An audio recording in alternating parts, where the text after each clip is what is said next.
The number 1 versus 4 is Gahanna versus Upper Arlington at Thomas Worthington. Then the number 2, Hilliard Bradley, faces number 3, Pickerington North over at DeSales. Region 11 features a rematch of last year's regional final. Bishop Watterson, the number 1 seed, battles the number 5, Bloom Carroll. Bloom won that one 33-28 last year. In Region 19, the region champ last year was Ironton. In 2021, it was Harvest Prep. In 2020, Ironton again. This year, wouldn't you know, they meet up this week down in Athens. They met in a regional final last year with the Fighting Tigers, winning 34-0. Region 23 was chalk, and the 2 versus 3 matchup has West Jefferson taking on Fort Fry. This one is a rematch of a 2021 regional final that West Jeff won 16-14. For high school football overtime on 97.1 The Fan, I'm Ryan Baker. That will do it for this week's look at the regional semifinal reports from all across the state of Ohio. Let's step aside for a few messages from the OHSAA. And when we come back, we'll take another visit inside the Pro Football Hall of Fame in Canton and then wrap up this week's edition of the OHSAA Football Playoff Preview Show. School sports need your help. With budgets getting tighter, it's more than the games that are on the line. It's all the traditions, the community pride, the culture of your hometown high school. Plus, all those memories that are on the line, too. What can you do? It's simple. Buy a ticket when you can. Go to a game. Take the whole family. Let's do everything we can to keep those cherished school sports memories alive. This message presented by the Ohio High School Athletic Association and the Ohio Interscholastic Athletic Administrators Association. The game is over, but this time, instead of asking how many goals did you score or what were your stats, try asking these questions. Were you a good teammate? Were you coachable? Did you give 100%? And did you have fun? Because those are the values that school sports instill in Ohio's young people, where winning and losing are secondary to the life lessons that will stay with kids long after their playing days are over. This is the Ohio High School Athletic Association. Educate through sports. You practice hard, you play hard, you're always reaching for your goals. You reach for the next point, the next yard, the next win. And after the game, reach for low-fat chocolate milk. It has the fluids to rehydrate you, the right mix of protein and carbs to refuel you, and the vitamins and minerals to help you build strong bones and bodies. Fuel up with chocolate milk. For more information, visit drink-milk.com.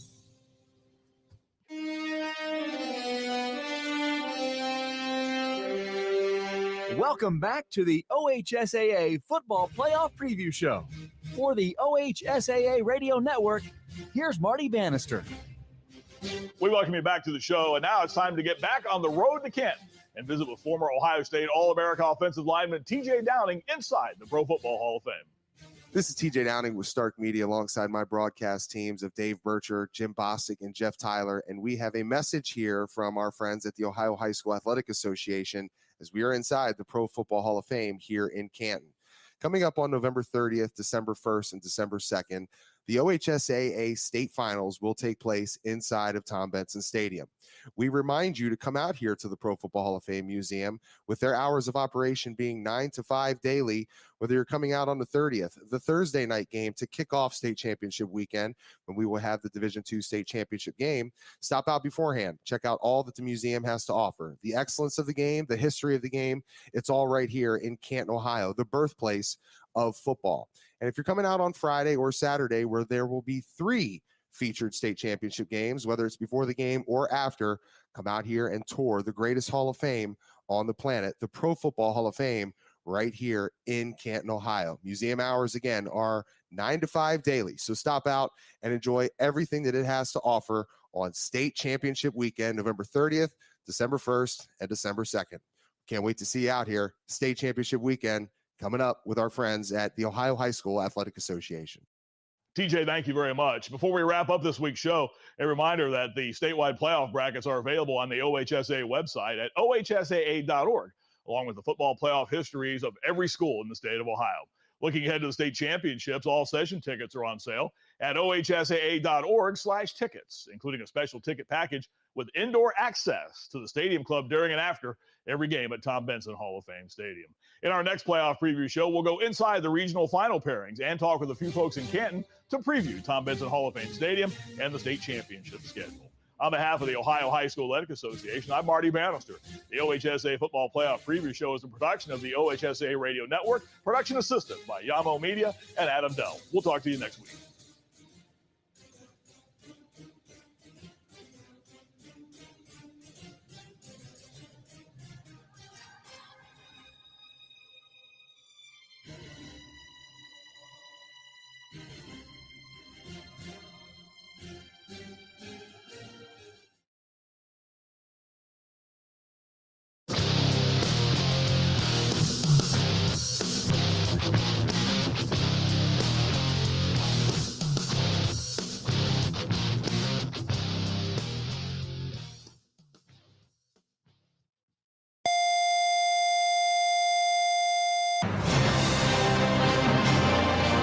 Please stand by for this special presentation of the iMedia One Network on the Live 365 Network and the Live 365 app.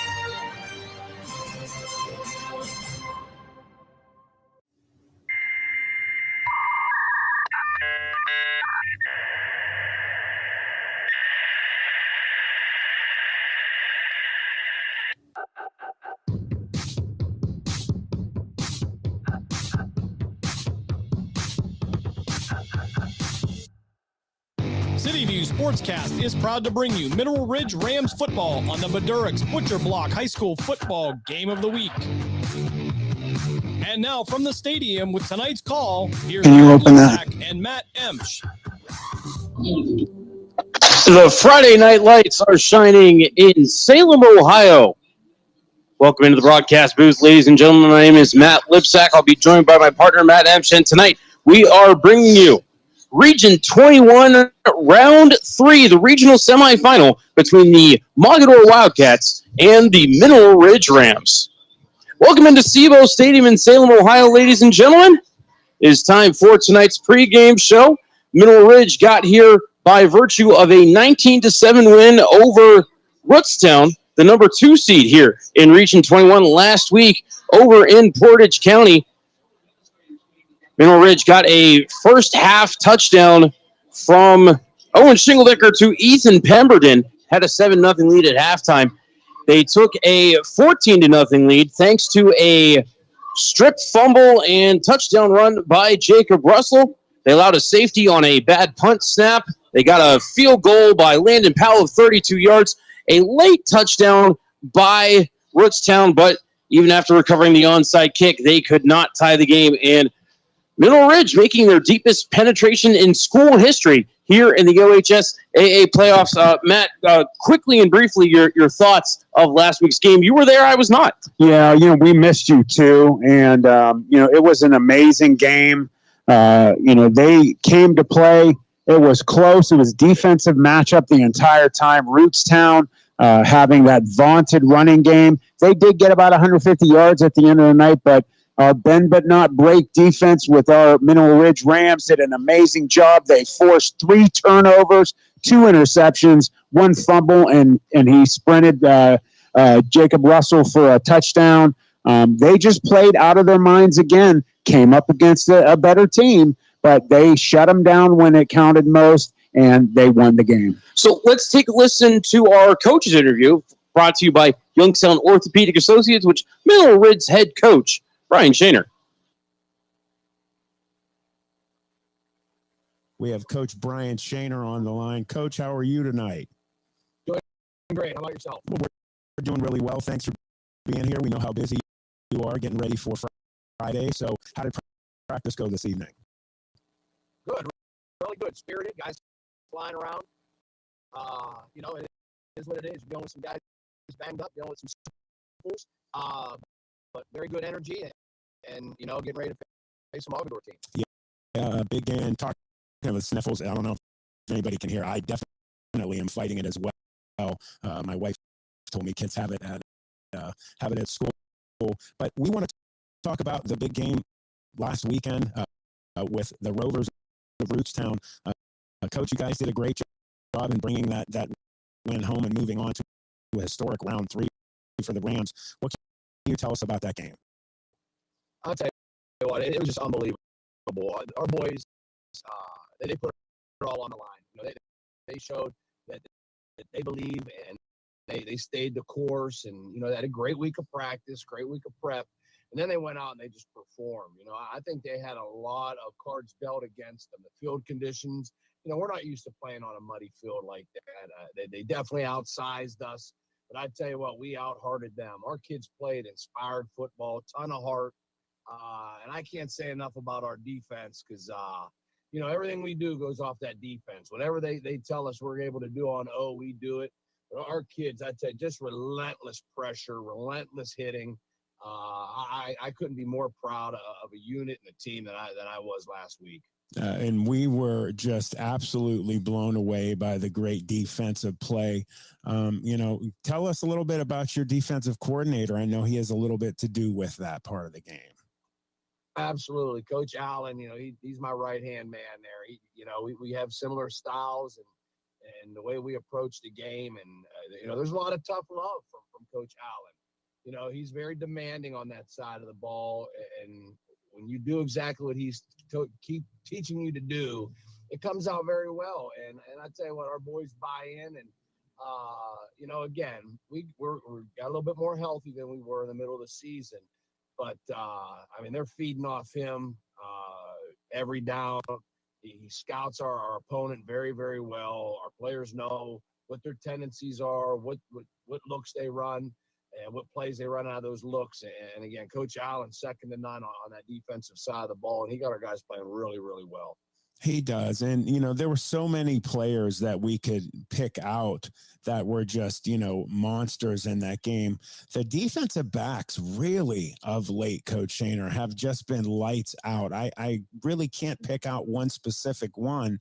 They just all seem to take turns almost in terms of, who's going to make a big play. They do. And, it was early in the season. I kept saying, man, we can't get off the field on 3rd and long. We'll get teams 3rd and 12. They'll complete a big pass and put us in a bad situation, and it keeps the drive alive. Well, our guys have. You know what? They took a lot of pride in it, and they took some tongue lashings from us, not doing their job the right way, and not being a great teammate because you're not doing what you're supposed to do. And, I'm proud of them, man. They didn't tuck tail and run from the criticism. They took it on the chin, and they're playing well. They are. They're going to get tested again this Friday. Mogadore is a very balanced team. They love to run the ball, but they got 2 quarterbacks that are really good at throwing it. But again, and I got to give props. Julian Rossi had the game of his career, with the way he's been playing, and Caden at safety coming through again, and Ethan Pemberton up at the other corner. Them 3 guys, the way they're playing on the back end for us, they're doing a really nice job for us.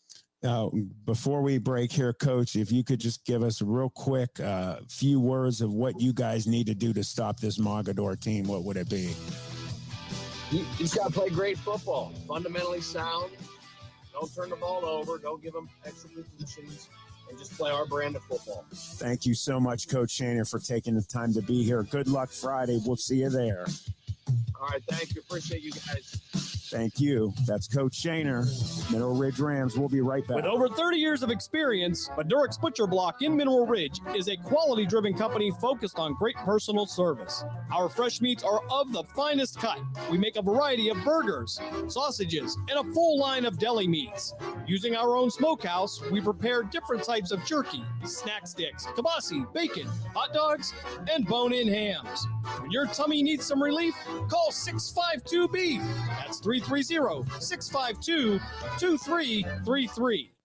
Jesse's Dairy Cove is a hometown favorite, located at 3743 State Route 46, across from the gazebo in Mineral Ridge. Enjoy all of your favorite ice cream. We have over 32 hard scoop and over 40 soft serve favorites. We also have a large food menu, including homemade chili sauce, sloppy joes, pulled pork, fresh cut French fries, and mac and cheese. This fall, we'll start our homemade cookie and party trays. Visit our website at justicedairycove.com to see our menu. At Justice Dairy Cove, we appreciate your business.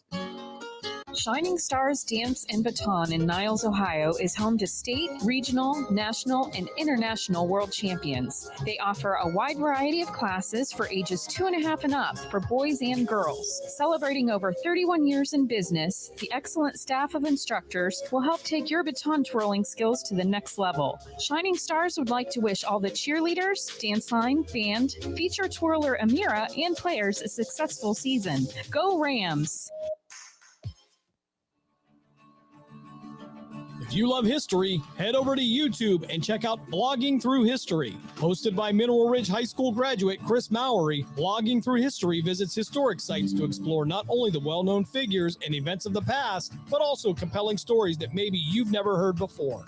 Chris would also like to wish his niece Amira Emsch and the Mineral Ridge Rams the best of luck for a successful 2023 season.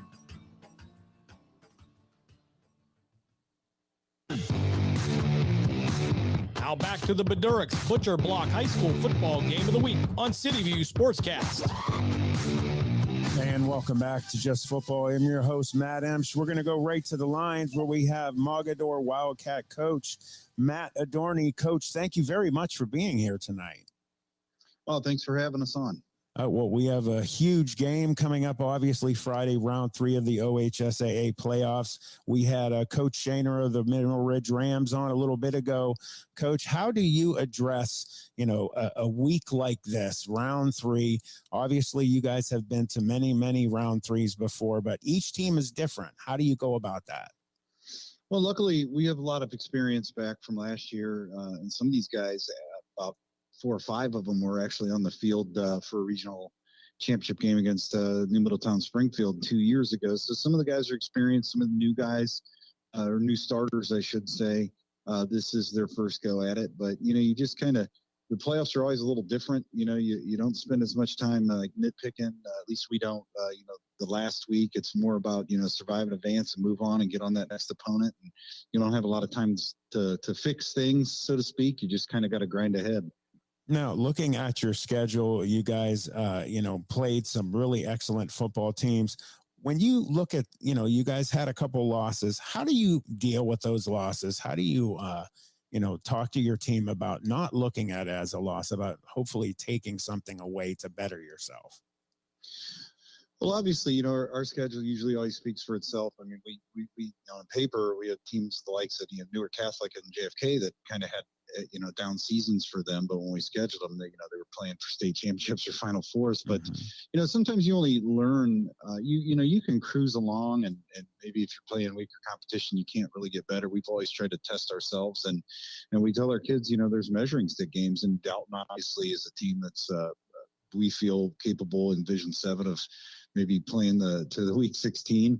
And, we weren't quite there all the way. We didn't have our best game. And we know that to play at the level I think we're playing now closer to, you have to improve some things. And, Central Catholic was kind of a heartbreaker. It showed us some grit, some toughness. We got down and we came back. So, Dalton kind of took it to us, and they kind of scored right before half and right after half. And then, I don't want to say we laid down, but, it was pretty much over. Where Central Catholic, we had to fight back, and, we fought to the last whistle. So that was something that we improved on. Coach, what can you tell us about, this group of seniors that you have? Obviously, whenever you have a football team that gets deep into the playoffs, you have leaders. Could you talk a little bit about a few of those guys? Yeah, we lost a pretty good group of kids. We lost a lot of size last year. Of course, we had a Division I tight end, fullback for us that went on to Ohio U, and he had some big friends. And we're a much smaller group this year. And these guys have just came with a lot of energy and excitement. Zeke Cameron, our quarterback, this is going to be like his 37th, 38th game, started somewhere around there, being a 3-year starter. And Austin Constantine, fullback linebacker, has played a lot the last 2 years. Corey Lehner was on the field a lot, the last 2 years. Devin Graham. Some of these guys have all, been, they had big plays, against LeBray and against Springfield Local 2 years ago. So anytime you get that kind of experience, it's great because, they've been there. Some of our linemen have, had to step up. We unfortunately lost the lineman week 10 against Ritztown. It was kind of like a heart and soul of our line, an undersized lineman that was a wrestler, and he broke his leg. I mean, they operated the next morning. They weren't messing around with it. It was an ugly break, but we've been able to kind of manage that stuff. But just a good group of kids. They've had a lot of fun this year. You know, that we had really low expectations, you know, even kind of hearing around town that we lost too much and this or that. And the kids have kind of been fired up and taking that as a challenge. Coach, you know, as we finish up here, if you could pick keys to the game out of the 3 phases, what would you pick against Mineral Ridge? Obviously, without giving away your game plan. Well, the current cliche, I've been at this a long time. It's penalties and turnovers this time of the year. You don't want to get behind the sticks, and you can't turn the football over. And we've played 2 pretty clean football games in the playoffs. I think for them, you know, they have the ability to hit some explosive plays. We got to try to maintain their explosion. They really run a nice offense. They do a lot of things. They make you kind of defend the whole field. And we got to play good disciplined defense because they can hit the option. They throw the ball, you know, very confidently. And, you know, we have to get first downs. You know, it's playoffs come down to sometimes getting big first downs. It's that converting that 3rd and 6, you know, because you're probably playing a good football team that's going to make you pay if you don't get a first down, you know. So, and obviously in special teams, you know, I've seen a lot of playoff games and I've seen them turn on special teams one way or the other, you know, a blocked punt or a return. So, you know, we put a lot of emphasis on that. And that sometimes when you get a really even game can be the difference. Oh, Coach Adorni, we wanted to thank you very much for calling in. I know you're very busy. It's going to be a huge game on Friday, and we just want to wish you good luck, and we'll see you there. All right, we'll see you. We're excited. Thank you. Thank you, Coach. That's the head coach of the Mogadore Wildcats, Coach Matt Adorni. Experience nature's bounty with Creation's Backyard. Elevate your health with the most nutrient-dense foods on earth. From farm to table, sustainably cultivated with care. Grown locally in Niles, Ohio with no chemicals or synthetics ever. Unlock your culinary creativity with Creation Backyard Microgreens. Convenient local delivery and pickup options available. Order now at creationsbackyard.com or call 330-282-7208. SNK, painting your house today. SNK, painting your house. SNK Painting provides exceptional painting and refinishing services to the Mahoning Valley and surrounding communities by being an industry leader in our field, focusing on customer service and delivering extraordinary results. We offer interior and exterior painting, and we specialize in cabinet refinishing with affordable cabinet solution. Call SNK Painting for your free estimate at 330-505-1910. SNK, painting your house today. Now back to the Bedurix Butcher Block High School football game of the week on CityView Sportscast. Welcome back inside Sevo Stadium in Salem, Ohio. The anthem has been played by the Mogadore Wildcat Marching Band, and Mineral Ridge is making their way out onto the field. Matt, round 3, regional semifinal. How pumped up are you right now? I'm ready to strap it up. If I could, I would do it. You have to understand, when you get to this point of the season, when you've worked so hard, you know, you started out the season in summer conditioning, weightlifting in the winter. You get to summer conditioning, then you get to doubles or triples, whatever school that they do that with. Then you put on the pads and you sweat all year or all summer in the doubles or triples. Then you get to that first game and you're making mistakes and you clean up, and then look at what happens. Fastest 10 weeks in football is high school. Then all of a sudden, bam, we're in the playoffs. You know, they were not looking like they might possibly get here. They made it.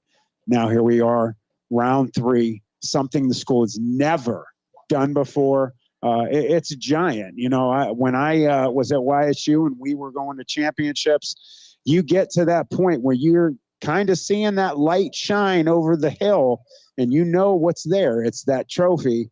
Man, you start playing out of your mind, and they have to control themselves. They have to play mistake-free, no turnovers. They can win this game. All right, we are going to step aside quickly right now for 10 seconds for a station ID break. You are listening to CityView Sportscast, part of the iMedia One Network and AM 600. From high school to the pros and everything in between, you're listening to CityView Sportscast, part of the iMedia One Network. Welcome back inside Sevo Stadium. All right, Mogadore has taken the field. Mineral Ridge has taken the field. It'll be Mogadore to receive the opening kickoff. Mineral Ridge won the toss and deferred.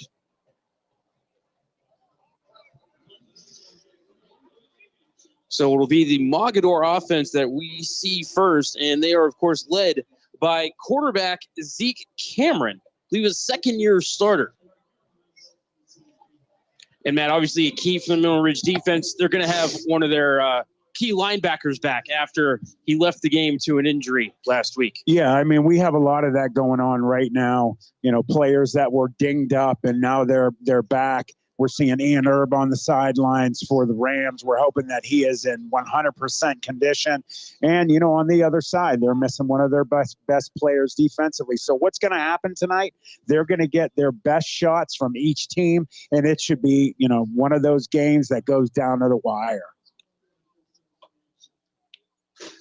So lots of action here on the iMedia One network as over on Western Reserve Radio 2, I believe, we have Mark Means and Dave Clark. They'll be calling the South Range game.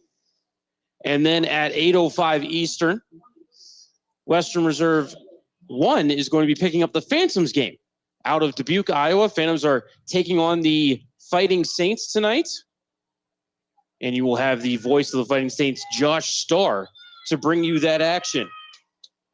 You also have some other teams in the area. You have the Ursuline Irish in the second meeting, Villa Angela, St. Joe Vikings. We'll see if Ursuline can take another win away from them. And I believe that was a 38-18 victory in week 8 for Ursuline. I think I saw Christian Lynch almost put up a two-spot. I think 197 and 3 touchdowns. He's playing incredible, and then you have a huge matchup which could have state championship implications in D7 with Lowellville and Dalton, who just spanked the Tigers last week. And then West Branch. I don't remember who they're playing. You know, I had it in my notebook, and my notebook is at home. That's all right. Because as I was preparing for your radio show, Just Football with Matt Emsch, I took a whole bunch of notes, but right now, Landon Powell has his hand in the air. Here's our Youngstown Orthopedic Associates kickoff. You can roll for initiative. We're underway as this ball will bounce at the 24. It's going to be fielded and brought to the near side by number 30 for Corey Lehner, and he's going to get wrapped up right at the 30-yard line. We'll call it a 6-yard return.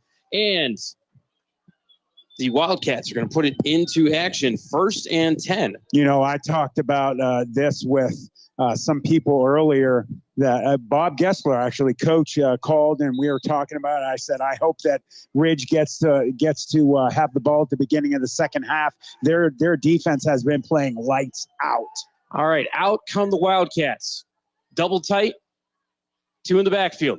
Cameron with the pitch to Lehner. He's going to try right side, finds a hole, gets up to the 35-yard line. Gain of 5 on 1st down, 2nd and 5 upcoming for the Wildcats. I believe that was Mr. Holbrook going to tackle, opening it up for the Rams, getting somebody else in there. I didn't quite catch that number. 2nd and 5 upcoming for the Wildcats. Ball at the far hash. Mogadore attacking right to left on your radio dial as we are here in the first quarter. Handoff to the up back, and he's going to get a gain of about 7 as that is Austin Constantine getting across the 40 to the 42 and a 1st down for the Wildcats. See, this is the toughest matchup so far. Rootstown was last week. The Rams actually just made a few little mistakes that kept them in it. Tonight, it's the toughest game they've ever played. They have to play great. Cameron under center, I formation, twins right, double tight. Turns, hands it off to not to Lehner, but to number 30, Cole Reese, and he dives across the 45-yard line. They're going to mark him just short of the 46. No, they're going to give him the 46. We will call it a gain of 4. See, you have to make sure that you are not intimidated. You don't get nervous about this. They know where Mogadore has been, that they've won 6 state championships. They've been in the playoffs since '99. Don't be intimidated. Play your game. Shotgun. Wing left. Twins left. Here's the pitch to Lehner. Coming around the left side to the near side. Pemberton wraps him up at the line of scrimmage. Austin Pemberton fired up. He got off the block of number 8, Lane Miller, a wide receiver, and made the nice shoestring tackle there. Yeah, Ethan Pemberton, along with those other defensive backs, specifically those DBs, Matthew, have just been incredible. Lights out, pulling guys behind the woodshed all the past 2 weeks. So we've got 3rd and 6, both the 46 near hash. Wildcats break the huddle. Shotgun, sidecar right, trips right. And again, a double tight end. Back to pass. Looks right, throws right, has Laner, but he's caught for a 2-yard loss. Yeah, that's what I'm talking about. That's how you play defense. Is that Brady Ballestream or is it Julian Rossi with the tackle, number 3? Yeah, Julian Rossi, and then you also had Cade McCune in there on a tackle. So 2 great plays by 2 great players. So first pass of the evening for Zeke Cameron is complete, but they lose 2. And out to punt are the Wildcats. That was so huge, Matt, to shut them down on that first series because they're going to get the ball at the beginning of the second half. Good kick. Ugly looking kick, but effective as it rolls inside the 10, rolls inside the 5, and down at the 1-yard line. Austin Constantine with a beautiful punt. Wow, that was incredible. You know what? Some of the fans are a little upset right now that he didn't go for it, but, you know, he made a good choice letting it go. You know, you never know how the football is going to roll. Now we're going to see, are the Rams ready on offense? Are they going to be able to give a long, sustained drive? All they need to worry about is get it out of the back of the end zone, get those fresh sets of downs. A 55-yard punt for Austin Constantine. Don't get me wrong, you know, about 19 at least of it was roll. All right. Ridge in the shotgun. Herb lining up behind Shingledecker. Gives it to the up back. That's Russell. Pushes the pile up across near the 5. Think they might give him the 4. No, they are going to give him just the 4, but still a big, important 3 yards for Jacob Russell. Yeah, he's the thunder of that lightning and thunder with him and Ian Herb. You need the bus to get in there and push the pile. You cannot take him on with just one person up high. All right, Shingledecker still in the shotgun. Russell and Herb still in the backfield.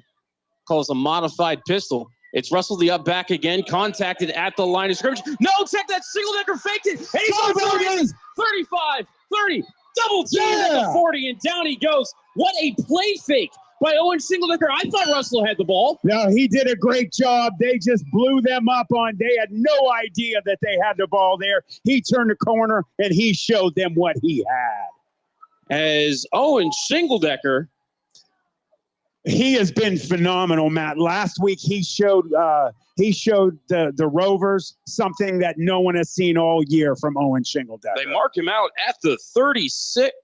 That's a 32-yard gain. Here's Russell falling forward for a gain of, looks like they're going to give him the 41. We'll call it a gain of 5 on first down. 2nd and 5, upcoming ball at the 41-yard line. I love that offensive line for this Rams team. You have the big old senior at guard, 62. Next to him, you have the big old sophomore, Chase Moore, at tackle. On the left side, we'll give them some love in a second. Shotgun, 3 wide receivers, 2 in the backfield.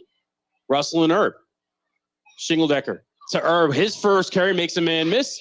Jumps over a tackler and will get hauled down at the 43. We'll call it a gain of 2, 3rd and 3 upcoming for Mineral Ridge. And Matt, I'm going to say that Ian Herb's ankle is okay. Yeah, he looks pretty good. I want to real quick you have Derek Rakic and Kamani Johnson Wimford.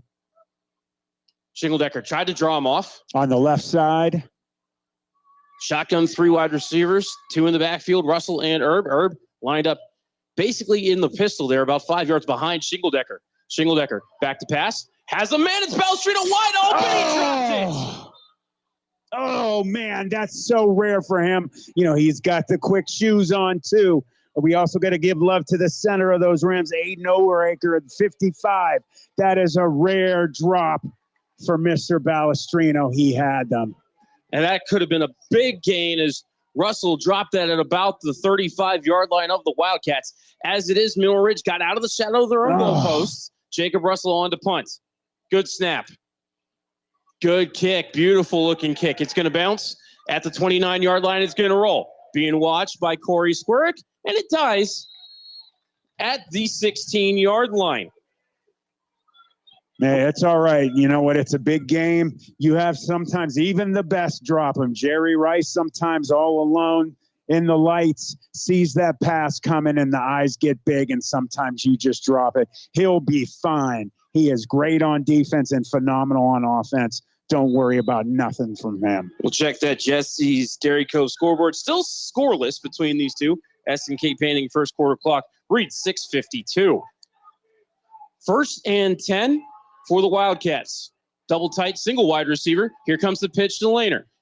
Gets out across right guard to the 20, across the 20. And here we have a couple of late flags. And, Matt, that's in the area of a face mask. Yeah, it is in the area of a face mask, but I also saw some people getting tackled on that defensive line, so we'll see how it goes. As it was a gain of about 6. Looks like he got to the 22. Personal foul, face mask on Mineral Ridge. I was hoping in my gut that that's not what it was. This is the stuff that I was talking about pregame that they cannot do. They cannot have those mistakes that give them extra yardage. They're already good at moving the ball. That's all right. You saw what we did against Rootstown last week. Bend but not break. We have been pros at it this season. So ball at the 37, 1st and 10 for the Wildcats. Pro set. Here's the handoff. And he contacted right at the line of scrimmage. Aaron Rumschlag. As I think that's already the 4th different running back we've seen. And you also got big old Chase Moore, number 58, getting in there and laying some wood. Great job. They're actually going to give him one out to the 38. 2nd and 9.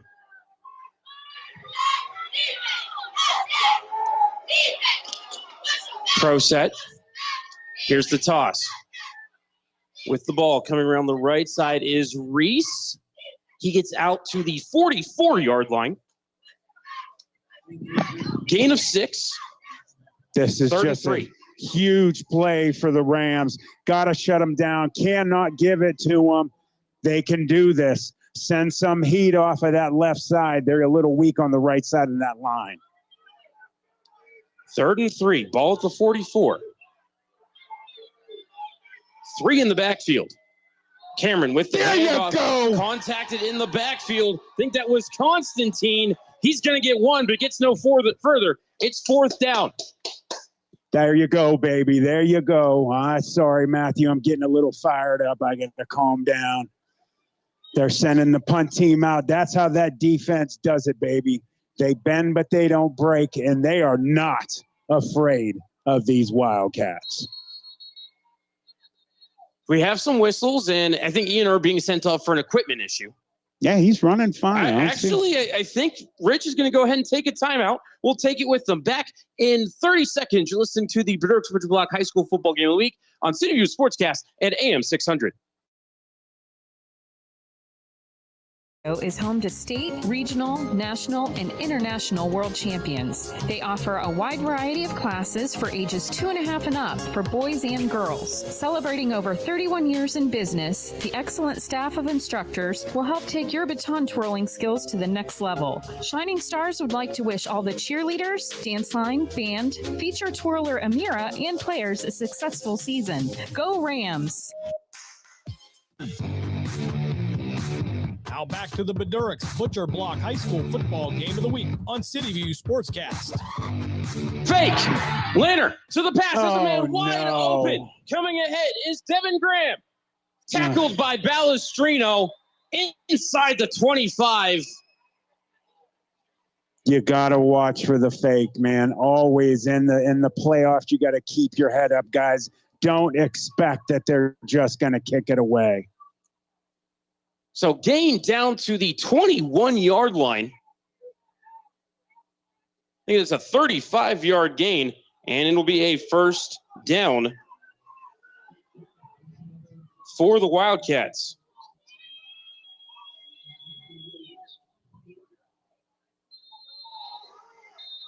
Yeah, got a timeout for the Wildcats. So timeout, Mogadore will take it right here, and Matt, it was almost like, Ridge called the timeout. They expected something, and then Graham is wide open. Well, that is just a blown coverage. You have responsibilities on that defense to watch certain players. Nobody chipped him. He came right off, free as a bird. They cannot do that. I'm so upset. I was looking down. I looked up, and the pass was already on. Oh, man, they have to keep guys at home and watch for the fake. So just a beautifully executed play by the Mogadore Wildcats. We have a Jesse's Dairy Cove scoreboard update. Ursuline and Villa Angela St. Joseph's 0-0. West Branch Canton South 0-0. Struthers Menor Lake Catholic 0-0. And South Range Clearview 0-0. Canton South, I know, undefeated on the year. All right, Wildcats. 3 in the backfield. Cameron under center. Going to hand it off to Constantine. Bounces it to the outside. But cutting through and down the line was Corey Squirk, but Constantine drags him forward across the 20. Looks like he got down to about the 16. Great work there, cutting through the line. I believe that might have been Preston Holbrook.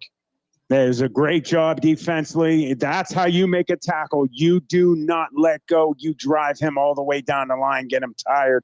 I also have another quick Jesse's Dairy Cove scoreboard update. The Lowville-Danville score is 0-0 as well. Shotgun jumbo package. Lone back is Constantine. He's going to get the pitch, comes to the left, gets blown up in the backfield by Jacob Russell and Preston Holbrook. Great job defensively by number 4. He just got in there great. Oh, man, both of those young men did a fabulous job, baby. That's how you do it defensively. All right, we're going to call it a loss of 2 back to the 18. So 3rd and 7 as the Wildcats are in the red zone. Going to break the huddle. Single back is Constantine. 2 tight ends right, 2 wide receivers. Man comes across in motion. Fake handoff. Cameron under pressure. Has a man in the pass, is complete, but wrapping him up and trying to jump across the 16.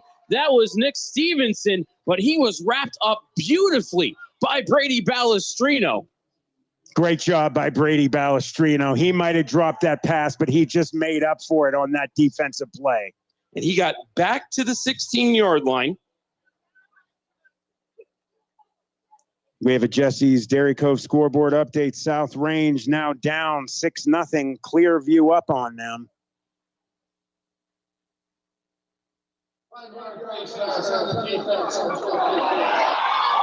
Oh, that's a tough break as Mineral Ridge getting called for a 5-yard face mask on Corey Squirk, and that's going to push it down to the 11 and give the Wildcats a first down. Yeah, 2 big penalties and a blown assignment. They are getting down to the area where they might get some points. You got to at least try and keep them to getting maybe 3 at the most. So first down for Mogadore. Ball at the 11. They can get a first down at the 1. Cameron doing a little check with me. Single back, double tight end left, wing left, wide out left. Constantine, right off left guard, piles his way down to the 1. They're going to mark him at the 2. We'll see. Yeah, he went right off the left side. I told you that right side of that line is not as strong as the left. At least I've been noticing that. Right side of that D line, letting him in. You see Matt Monnier coming out, or Bryce Rorman, I'm sorry, and Zach Stacy going in to add a little more beef to that D line. They're going to mark him at the 2. 2nd and 1 for the Wildcats. 3 in the backfield. Cameron under center. Takes the snap, hands it off to the up back. Did he get across the pile? Looks like it. At the very least, it's a first down. Touchdown, Mogadore. You know what? Aaron Rumschlag with the touchdown. That was all mental errors, mental mistakes, blown coverage on that fake punt. You have to be ready for that stuff. And you just had a couple. You had the face mask penalty. You had the 2 face masks, 115 and 1-5. They just made some mistakes mentally. They are fine. They can get back into this in a heartbeat. And it will be Austin Constantine to kick the extra point. Right-footed kicker going to run straight on. Snap back, ball down, kick is up. Kick is right down the middle. S&K Painting, first quarter clock says 1:28. Jesse's Dairy Cove scoreboard says Mogadore 7 and Mineral Ridge nothing. We're going to step aside for 30 seconds. You're listening to the Bedurk Spectrum Block High School Football Game of the Week on CityView Sportscast at AM 600. If you are seeking a skilled photographer in Northeast Ohio with experience in capturing documentary-style photographs for various occasions such as family events, weddings, graduations, sporting events, and other special occasions, look no further than Colleen Moore Photography. Accessible via ColleenMoorePhotography.com, or she can be reached at 330-314-7547. Colleen sends her best wishes to the Mineral Ridge Rams for a fantastic season. Go Rams! Now back to the Bedurks Butcher Block High School Football Game of the Week on CityView Sportscast. Back at SIBO Stadium in Salem, Ohio, Matt Lipsack and Matt Emch here with you on CityView Sportscast and AM 600. A 10-play drive that ended in a 2-yard touchdown run for Aaron Rumschlag has given the Mogadore Wildcats a 7-0 lead over the Mineral Ridge Rams. And it'll be Constantine to kick it off and bring us our Youngstown Orthopedic Associates kickoff.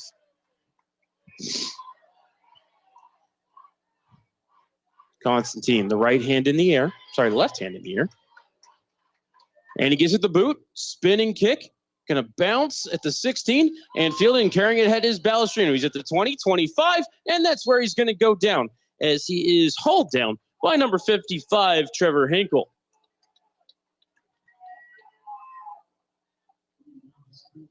So about a 11-yard return there for Brady. We just got to get a nice, even, slow drive, get it going the way they were last time, and no more drop balls. That line did a great job that last series, and the running backs, both Lightning and Thunder, are doing a great job. They actually gave Balestrino the 26, so 1st and 10 for Mineral Ridge. 3 wide receivers. Russell comes in motion as a wing to the right. Herb takes the handoff off left tackle. Big hole, 30. Wrapped up as he falls across the 35. They're going to give him the 36 and a first down. I love it. Hey, he's running beautifully. They have no trouble at the moment running the ball. They just got to be able just to calm down. They will catch those passes. That's a oneer. That's not going to happen again with Balestrino.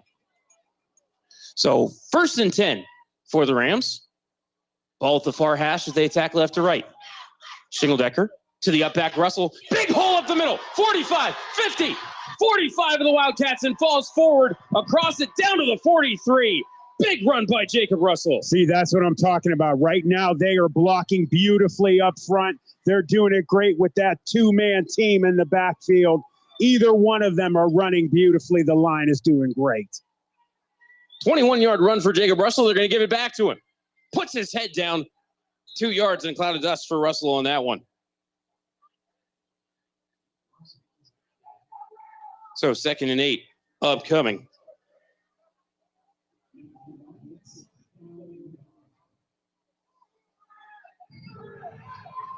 Shotgun, 2 in the backfield, 3 wide receivers for the Rams. Shingledecker running the option, coming in the near side, pitches to Herb. Can't get the corner.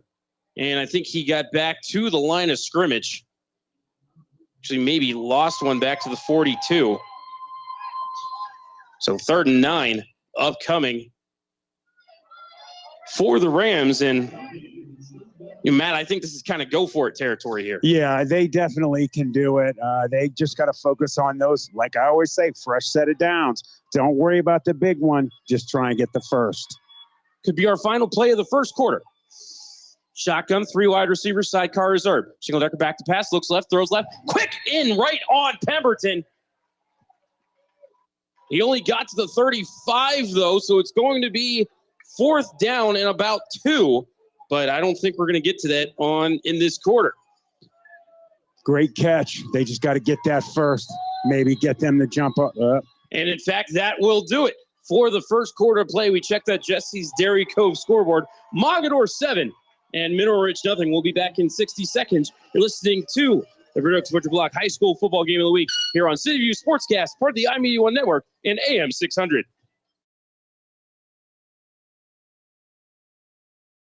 Shining Stars Dance and Baton in Niles, Ohio is home to state, regional, national, and international world champions. They offer a wide variety of classes for ages 2.5 and up for boys and girls. Celebrating over 31 years in business, the excellent staff of instructors will help take your baton twirling skills to the next level. Shining Stars would like to wish all the cheerleaders, dance line, band, feature twirler Amira, and players a successful season. Go Rams!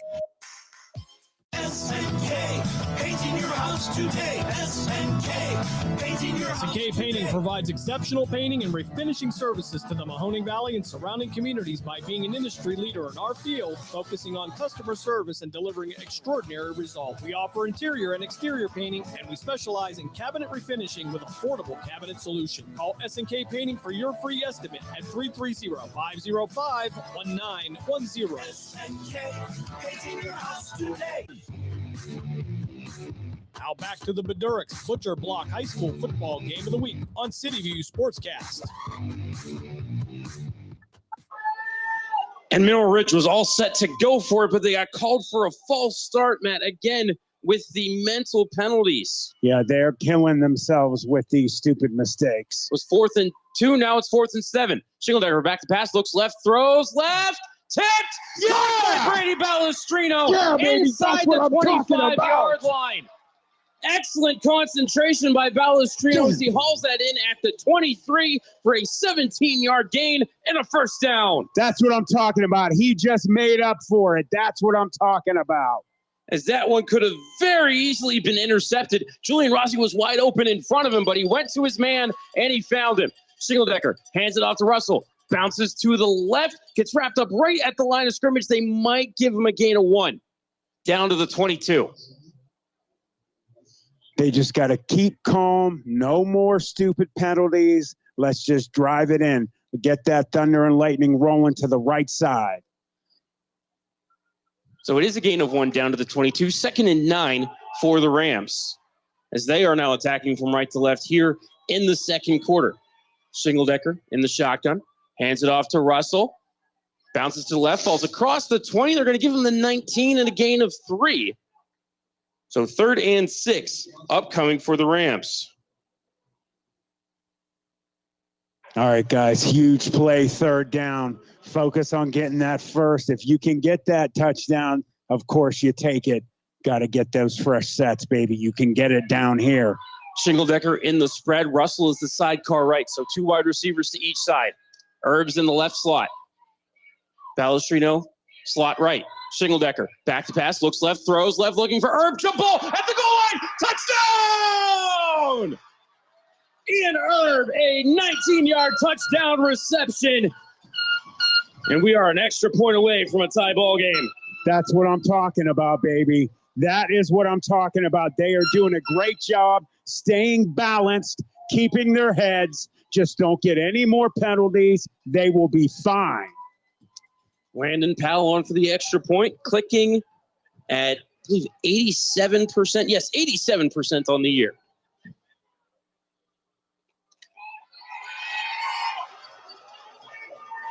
Snap back, ball down, the kick is up, and the kick is right down the middle. SNK Painting second quarter clock says 10:33. Jesse's Dairy Cove scoreboard says Mineral Ridge 7 and Mogadore 7. Back in 30 seconds here on City View Sportscast, part of the iMedia One Network, and WRQX AM 600 Salem Youngstown, a Cumulus media station. Jesse's Dairy Cove is a hometown favorite, located at 3743 State Route 46, across from the gazebo in Mineral Ridge. Enjoy all of your favorite ice cream. We have over 32 hard scoop and over 40 soft serve favorites. We also have a large food menu, including homemade chili sauce, sloppy joes, pulled pork, fresh cut French fries, and mac and cheese. This fall, we'll start our homemade cookie and party trays. Visit our website at jessesdairycove.com to see our menu. At Jesse's Dairy Cove, we appreciate your business and wish good luck to the Rams. Now Now back to the Beduricks Butcher Block High School football game of the week on CityView Sportscast. A 9-play, 74-yard drive capped off with a 19-yard touchdown pass from Owen Shingledecker to Ian Erb. For Shingledecker, touchdown pass number 10. For Erb, touchdown catch number 5. Landon Powell to bring us our Youngstown Orthopedic Associates kickoff. Powell drives it deep down the left side. Back for it is Leonard, catches it at the 8-yard line.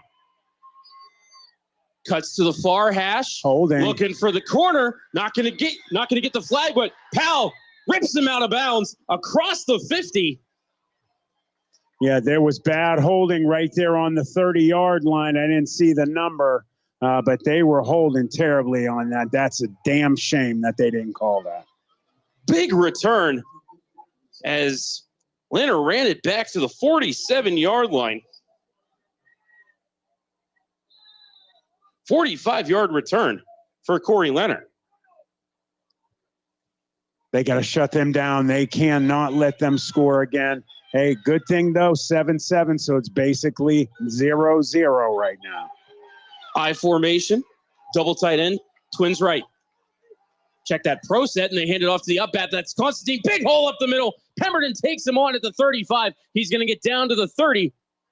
And that is no longer marking at the 31, but a 16-yard gain on first down for Austin Constantine. Yeah, they did a great fake. They handed it right. The quarterback did a beautiful fake, handed it right off to him, underhanded, and he just took right off up the middle. You should never let them get that many yards off a lead right up the gut. First and 10 at the 31. Pro set. As the D-back is Leonard. Tried the toss left, but breaking through Brady Balestrino to get him in the backfield. Going to mark him back at the 34. And great job. I love when he wears those shoes. I can pick him out easy. He is really making up for dropping that one pass, boy. He is doing a great job. The rest of them just need to calm down, watch, keep their adjustments going, and just not get their heads in a tizzy. So loss of 3, second and 13. 3 wide receivers, shotgun, sidecar to the right is Constantine. Cameron, back to pass. Fakes left. Under pressure, going to scramble right. Looking deep across the middle. Triple coverage. Yeah! Intercepted at the goal line by Ian Erb. Touchback. Great job by Ian Erb. You could see that was going to get picked the whole time. He had triple coverage. 2 of them right there. You had to pick one, and Ian's showing that knee is not bugging him at all. And you just had to think, Matt, you and I have seen it time and again, the deep ball, and somebody gets behind or wins a jump ball, and it goes against Mineral Ridge. Yeah. So Ian Erb wins the jump ball this time, and first and 10 for the Rams, ball at the 20-yard line. They are playing lights out when they keep their heads in it. Hand off to the up man. That's Russell. Puts his head down, plows right into the pile, and he's going to get a gain of 1. Have a Jesse's Dairy Co. scoreboard update. Canton South up 7-0 on West Branch. Danville up 8-0 on Lowville. And Struthers up 7-0 on Lake Catholic. How about those Wildcats? And Ursuline up 6-0 on Villa Angela St. Joe's. Go Irish. Shotgun. Hand off to Erb. Trying to dance around. Got up near the 22. He's only going to get 1. As Erb tried to make his way off left guard.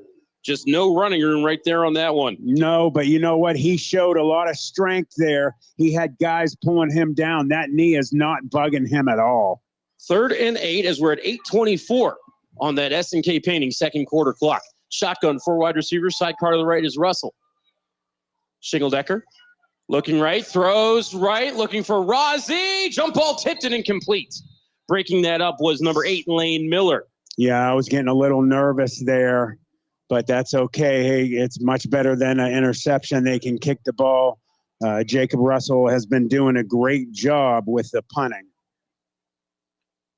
So it will be Jacob Russell back to punt. He's standing at his own 10. Back at his own 40 is Corey Leonard. Good snap. Beautiful kick. A spiral. Fair catch signaled for by Leonard. And hauled in About the 41 to the 42. We're going to call it the 42. And the Wildcats will put it back into action. 1st and 10. Yeah, their defense showed that they can play now. They're both sides of the ball. They can play now with these Wildcats. They should not anymore be worried if they're not meant to be on this field. They are more than meant to be on this field. They just got to keep their adjustments going, stay in their gaps, keep their reads. They will be fine. 1st and 10 for Mogadore. Ball at their own 42. I formation, double tight end, twins right. Cameron hands it off to the deep back, and that's Reese with a big hole up the middle. Thought there was a face mask there downfield on one of the blockers. They're going to let that slide as Reese gets down to the 42-yard line on a gain of 16. Yeah, they're running right up the gut, right off the guard center. That should not be happening. You got Chase Moore in there. He's having a little tough time at the moment.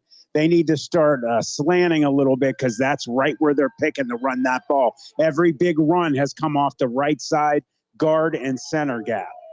Double tight, I formation, single wide receiver left, hand off to Reese. Another big hole up the middle as he's going to cut to the right. Rossi wraps him up inside the 30. He's going to get down to the 28 on a gain of 14 and another 1st down for the Wildcats. They've run it almost 3 times in a row, 2 times right there. They're running it right at that gap. They have got to do something to fill that up. They have got to send him on a slant, something different because they're picking that every single play. 1st and 10, ball to 28 as Mogadore attacks right, left to right. 2 in the backfield, Rumschlag and Reese. Twin receivers right, handed off to Rumschlag, off left guard, kept his feet, broke a tackle across the 20, still hauling people down inside the 15. They're going to mark him, I think, just shy of the 10. In fact, we're going to call it the 11 for a gain of 17 for Awesome Rumschlag and a 1st down. So Mogadore, again, can get a 1st down inside the 1-yard line. You know, they have got to start adding a little more meat to that D line. It's not my business. I'm not a coach, but I would put Zach Stacy back in there. They need him at nose tackle. I formation, double tight end left, single receiver right. Cameron hands it off to the deep man. Reese keeps his feet, gets down inside the 10, near the 6. We're going to call it a gain of 5. 2nd and 5 for the Wildcats as they're knocking on the door again. They got to shut them down here. They can do it, and they cannot allow them. There goes Zach right there. That's what I'm talking about. Unfortunately for him, you know, right now they had Michael Lockhart in there on the D line. He's just a little too small. You got to put Zach in there to have that beef. He can shut that line up easy. I think it was actually number 12, Matt Monnier, playing end here. 3 running back I formation, and can't say I've ever seen that. I think illegal formation is going to be called here as they blow the play dead. We're going to walk it back 5 for a 2nd and 10 on the Wildcats. And that's why I have you here, because you see those better than me, man. I need new glasses. The 12 and the 13 look a lot alike with these jerseys. So 2nd and 10, ball back at the 11. SNK Painting, 2nd quarter clock, 6:09. And do we have a timeout? Timeout. Mineral Ridge will take it with them. Back in 30 seconds here on City View Sportscast, part of the iMedia One Network and WRQX AM 600. W&M Quality Roofing, LLC is an insured and bonded Mahoning Valley family-owned roofing business. At W&M, we treat your roof and home as if it's our very own. Give us a call at 330-647-0610 for a free estimate. Did you get damage from the latest storm? We also offer financing and specialists for insurance claims. For professional and efficient service, call W&M Quality Roofing at 330-647-0610. Now back to the Beduricks Butcher Block High School football game of the week on City View Sportscast. Back inside SEBO Stadium, Salem, Ohio. Matt Lipsack and Matt Emcher with you. Mogadore and Mineral Ridge knotted at 7. The Wildcats are driving, however. We've got a 2nd and 10 at the Mineral Ridge 11. 3 in the backfield again. They're going to pitch it to Constantine left side. Firing through and tripping him up was Bryce Rohrman as he just got back to the line of scrimmage. No gain for Constantine. 3rd and 10 upcoming. That's what they need. They need plays like that, and they got to shut them down at the very least. If they just take a kick, that would be great for them right now. I mean, it honestly, Constantine looked like on that extra point, like he could probably make a field goal from this distance. As Constantine, not only one of the starting running backs, but the place kicker as well. Single back, jumbo package. Man comes across in motion. That's Rumschlag. Motioning to the right. They fake the pitch. Cameron. There was no containing. He rolls to the left as he's wrapped up just across the line of scrimmage by Preston Holbrook. Down to the 7, but only a gain of 4. It's 4th down and 6. That was a great job by 44. He ran him right down. He showed a lot of speed, and there they go. They're bringing in the kick. If all they get is 3 from this drive, that's a win in my opinion. So as we mentioned, Austin Constantine, one of the running backs, also the place kicker. No, they're going to go for it. They're setting up in the shotgun. Bunch receivers right. Sidecar is Constantine. Cameron, back to pass. Looking for the screen. Right at the goal. Intercepted by Brady Balestrino. He's at the 5, the 10. Pulled down to the 14-yard line. Balestrino baited him. Picked it off at the goal line. And got a 14-yard return. Great job by Brady Balestrino. His dad's going nuts in the stands. Yeah, don't worry about a drop. He's got that interception belt. They are getting the turnovers. We know, I was talking with another thing with Coach Bob Gessler today on the way here. We talked about turnovers in the playoffs. They are multiplied by 5 when you have them. They keep turning the ball over. It's going to start affecting those Wildcats badly. SNK painting second quarter clock says 4:40. Shotgun. Herb's the sidecar right. Russell's wing right. 3 wide receivers. High snap. Schickeldecker gets it down. Gets it to Herb. He gets across the line of scrimmage. Across the 15. Up near the 17-yard line. We'll call it a gain of 3 for Ian, as there was a hole there, but it closed quickly. They just got to keep playing smart. The line needs to just keep doing what they're doing. I love the fact that we have a freshman and a sophomore on that left side. They are doing a great job. Check that. Herb got out to the 18. 3 wide receivers. Sidecar left is Russell. Schickeldecker back to pass. Looks left. Throws left. Has Herb. Herb to the outside. Puts his shoulder down. Gets across the 20. Or no, they're going to say he stepped out right at the 20. Yeah. So gain of 2. Yeah, he gave number 24, Devin Graham, the senior, a little chin music. That was a great job. He put his shoulder down. He definitely felt that. 3rd and 4 for Mineral Ridge. 4 wide receivers going to be trips right. Herb in the slot. Sidecar to the right is Russell. Schickeldecker back to pass. Looking left, throwing left. Looking for Julian Ross. He had to come back to it. Broke it up as that one was about intercepted by number 8, Lane Miller. There again.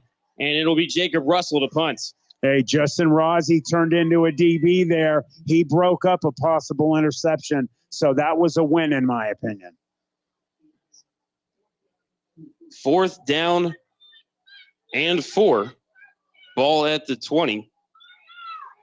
As Schickeldecker's 4 for 7 passing for 45 yards. As illegal procedure called on Mineral Ridge. We're going to back it up by 5.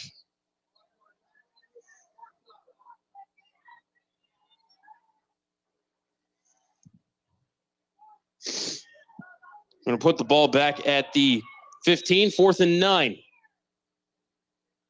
No pressure at all here as Russell gets away. A low kick, going to bounce to the 42 and rolls sideways to the 49-yard line. So just a 34-yard punt for Jacob Russell. Matt, we have a Jesse's Dairy Cove scoreboard update for you. The Ursuline Irish up 6-0 on Villa Angela St. Joe's. Also, we have a couple more. West Branch losing now 13-0 from Canton South. Struthers up 7-3 on Menor Lake Catholic. South Range now on the scoreboard, 7-6 over Clearview. Danville up 8-0 on Lowellville. Hand off to the up back is Reese. Going to push the pile forward for about 4 yards. No, they're going to say 3. They're not going to give him the 45-yard line. Is again, that punt did not cross midfield. So it was 1st and 10 at the Mineral Ridge 49-yard line. Reese going to head off to the sideline. We'll mark it just short of the 45. They're doing a good job, Mogadore, of getting different guys in for that offense. Pro set, double tight end, twins left. Cameron pitches it to Leonard. They're going to run the reverse. It's Devin Graham wrapped up in the backfield by Jacob Russell. A huge loss back across the 50 to the Mogadore 48-yard line. And that's a loss of 7, I'm sorry. That is a great job again by number 4. He has been lights out last week. He's one of our players of the game. He was incredible on both sides of the ball. Tonight, he has not taken a break. He's doing the same kind of thing here. So 3rd and 14 as we tick toward 2.5 left on that S&K Painting second quarter clock. Shotgun trips left, double tight end, sidecar to the left. Cameron rolling left after the snap, looking deep, has a man Graham. He's wide open, hauls it into the 16, 10, 5, touchdown. As he got behind the combination of Ethan Pemberton and Ian Erb. Devin Graham, the 53-yard touchdown reception. Yeah, they made it look easy on that pass. That's okay, though. They're only going to be up 1 score. They can get right back in it. This is going to be a slugfest. Everybody listening, you should be expecting this to go back and forth. The deeper you get in the playoffs, the tougher the teams are. Constantine on for the extra point.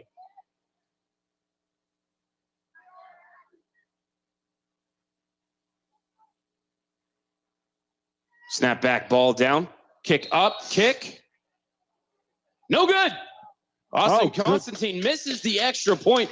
Check that. Jesse's Dairy Cove scoreboard says Mogadore 13 and Mineral Ridge 7 with 2:14 left on that S&K Painting second quarter clock. We're going to keep it right here. And Matt, again, a weighty down, 3rd down and long. We talked about it. Yeah. And here it bites Mineral Ridge again. They let somebody get behind them on a corner route. And, if you're Ian Erb, the safety, and Ethan Pemberton, the cornerback, you just have to look at yourselves and say, how did he get behind us? Yeah, exactly. And, it's going to happen. Again, the deeper we go, the better the talent is on both teams. They have great players. They got behind them. They were doing this all season long. They're the number 3 team in the state. That's all right. You make adjustments for things like that. You can't let it keep happening. But as we've seen also, Matt, that all-powerful extra point could come into play at the end of this game. Them missing it could be huge. So a 3-play, 49-yard drive for the Wildcats to put them ahead 13-7 after the missed extra point.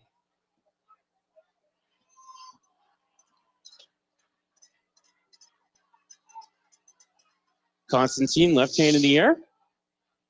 And here's the run-up for our Youngstown Orthopedic Associates kickoff. It's a spinning kick. It might be picked up by the Wildcats. No, jumping on top of it, number 51, Justin Sedetic. I thought Sedetic jumped on top of it, waiting for an official signal. They're pointing to Mogadore. See, the Rams did not look at all. They were not ready for that short kick. It rolled just right for them, and, man, they just didn't even know it was behind them. As that one spun sideways off the tee, and I wasn't sure if the Mogadore player that grabbed it. It looked like Sedetic got on top of it. I thought Sedetic had it. I wasn't sure if the the Mogadore player that grabbed it had touched the sideline or what, but that's not good for the Rams. They got to shut them down here. Jesse's Dairy Cove scoreboard update. South Range now down in that game. Clearview 13, South Range 7. We'll give you more scores as we go. So 1st and 10 for the Wildcats. Ball at the Mineral Ridge 40 after the recovered onside kick. Shotgun, 3 wide receivers coming in motion is Leonard to the near side, but they're going to hand it off to Constantine. He's wrapped up in the backfield by Matt Monnier. He's going to lose 1. Yeah, great job by Matt. He's been playing lights out as well. All of these defensive players have had great games these last 2 rounds. They've just got to settle down. Cannot let these players get behind them. Their speed from those receivers are incredible. Remember that Mineral Ridge receives the second half kickoff, so a big stop here needed by the Mineral Ridge defense. Shotgun 3 wide receivers right. Cameron looks right, throws right, has Leonard.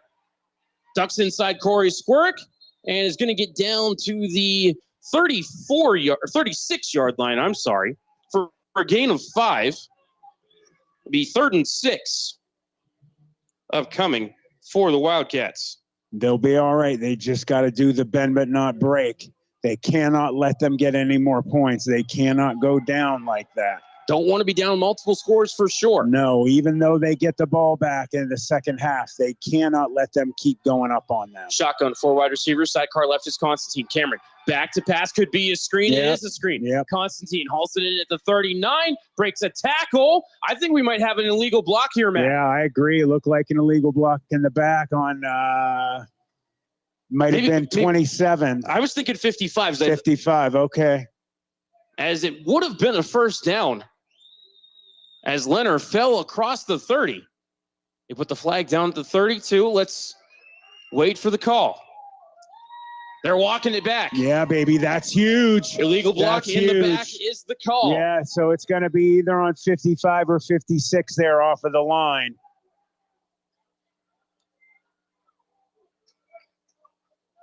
So after the 10-yard penalty, they're going to bring it back 3rd and 12. Ball at the 32, the 42, I'm sorry. Shotgun, 4 wide receivers, sidecar right. Cameron back to pass. Coming in is Preston Holbrook. Yes! He hauls him down. Yes! Timeout, Mineral Ridge. With 37 seconds left, as it's a huge loss back across the 50 to the 46-yard line. Yeah, this is huge for them. Not letting them get any more points before halftime is monstrous.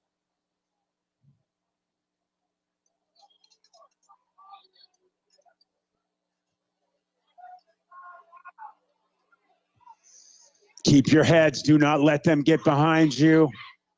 I'm sure Coach Chet Allen is getting on them about staying on their reads, keeping on their men. Don't let them get behind you. Here we go, timeout. So it was a 12-yard sack for Preston Holbrook. And actually, the first half has expired. So there we go. At the end Great of job. 24 minutes of play, Jesse's Dairy Cove scoreboard says Mogadore 13 and Mineral Ridge 7. We're going to step aside for a timeout. When we come back, we'll be back with the halftime show, some statistics and thoughts on what we saw in the first 2 quarters. You've been listening to the Badurek Butcher Block High School Football Game of the Week here on City View Sportscast, part of the iMedia One Network, and WR2X AM 600, Salem, Youngstown, a Cumulus media station. With over 30 years of experience, Badurek's Butcher Block in Mineral Ridge is a quality-driven company focused on great personal service. Our fresh meats are of the finest cut. We make a variety of burgers, sausages, and a full line of deli meats. Using our own smokehouse, we prepare different types of jerky, snack sticks, kibasi, bacon, hot dogs, and bone-in hams.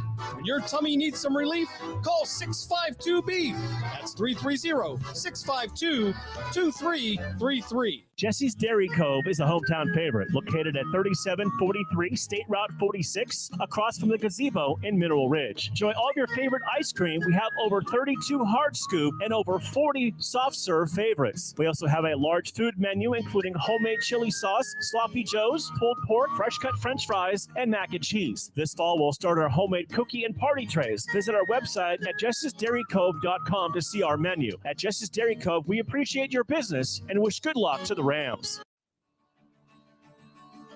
If you love history, head over to YouTube and check out Blogging Through History. Hosted by Mineral Ridge High School graduate Chris Mowery, Blogging Through History visits historic sites to explore not only the well-known figures and events of the past, but also compelling stories that maybe you've never heard before. Chris would also like to wish his niece Amira Emsch and the Mineral Ridge Rams the best of luck for a successful 2023 season. Experience nature's bounty with Creation's Backyard. Elevate your health with the most nutrient-dense foods on earth. From farm to table, sustainably cultivated with care. Grown locally in Niles, Ohio with no chemicals or synthetics ever. Unlock your culinary creativity with Creation Backyard Microgreens. Convenient local delivery and pickup options available. Order now at creationsbackyard.com or call 330-282-7208. Now back to the Bedurix Butcher Block High School football game of the week on CityView Sportscast.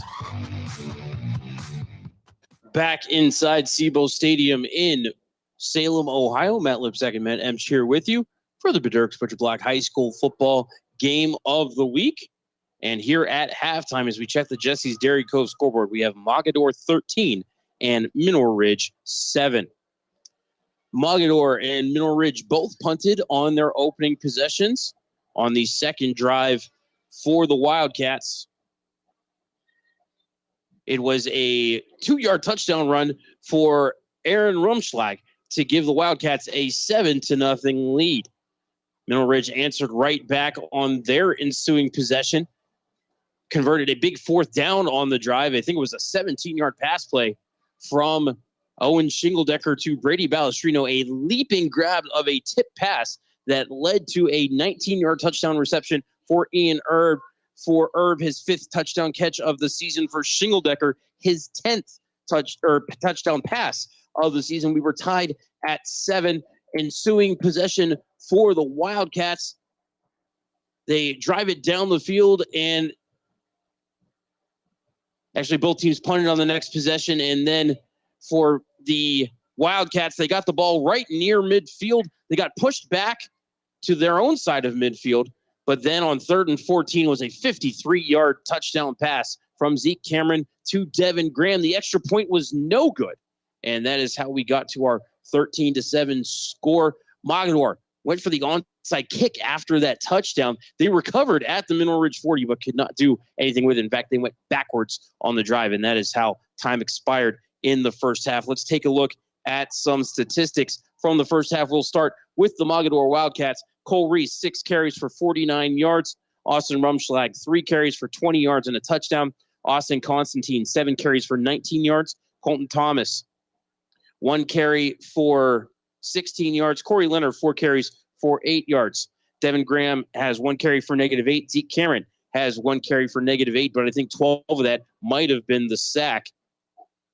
Zeke Cameron is 4 for 6 passing for for 58 yards, a touchdown, and 2 interceptions, both at the goal line. First one by Ian Erb, second one by Brady Balestrino. Corey Leonard, 1 for 1 passing for 34 yards. That was a fake punt by the Wildcats that kept their first touchdown drive alive. Receiving, Devin Graham, 2 catches for 87 yards and a touchdown. Corey Leonard, 2 catches for 3 yards. And Nick Stevenson, 1 catch for 2 yards. For Mineral Ridge, Jacob Russell has 7 carries for 36 yards. Owen Shingledecker has 1 carry for 32 yards. Ian Erb has 5 carries for 16 yards. Shingledecker is 4 for 7 passing for 45 yards and a touchdown. Ian Erb has 2 catches for 21 yards and a touchdown. Brady Balestrino, 1 catch for 17 yards. Ethan Pemberton, 1 catch for 7 yards. And then, as I mentioned, an interception apiece for Ian Erb and Brady Balestrino. Matt, we're going to bring you in your thoughts on the first half.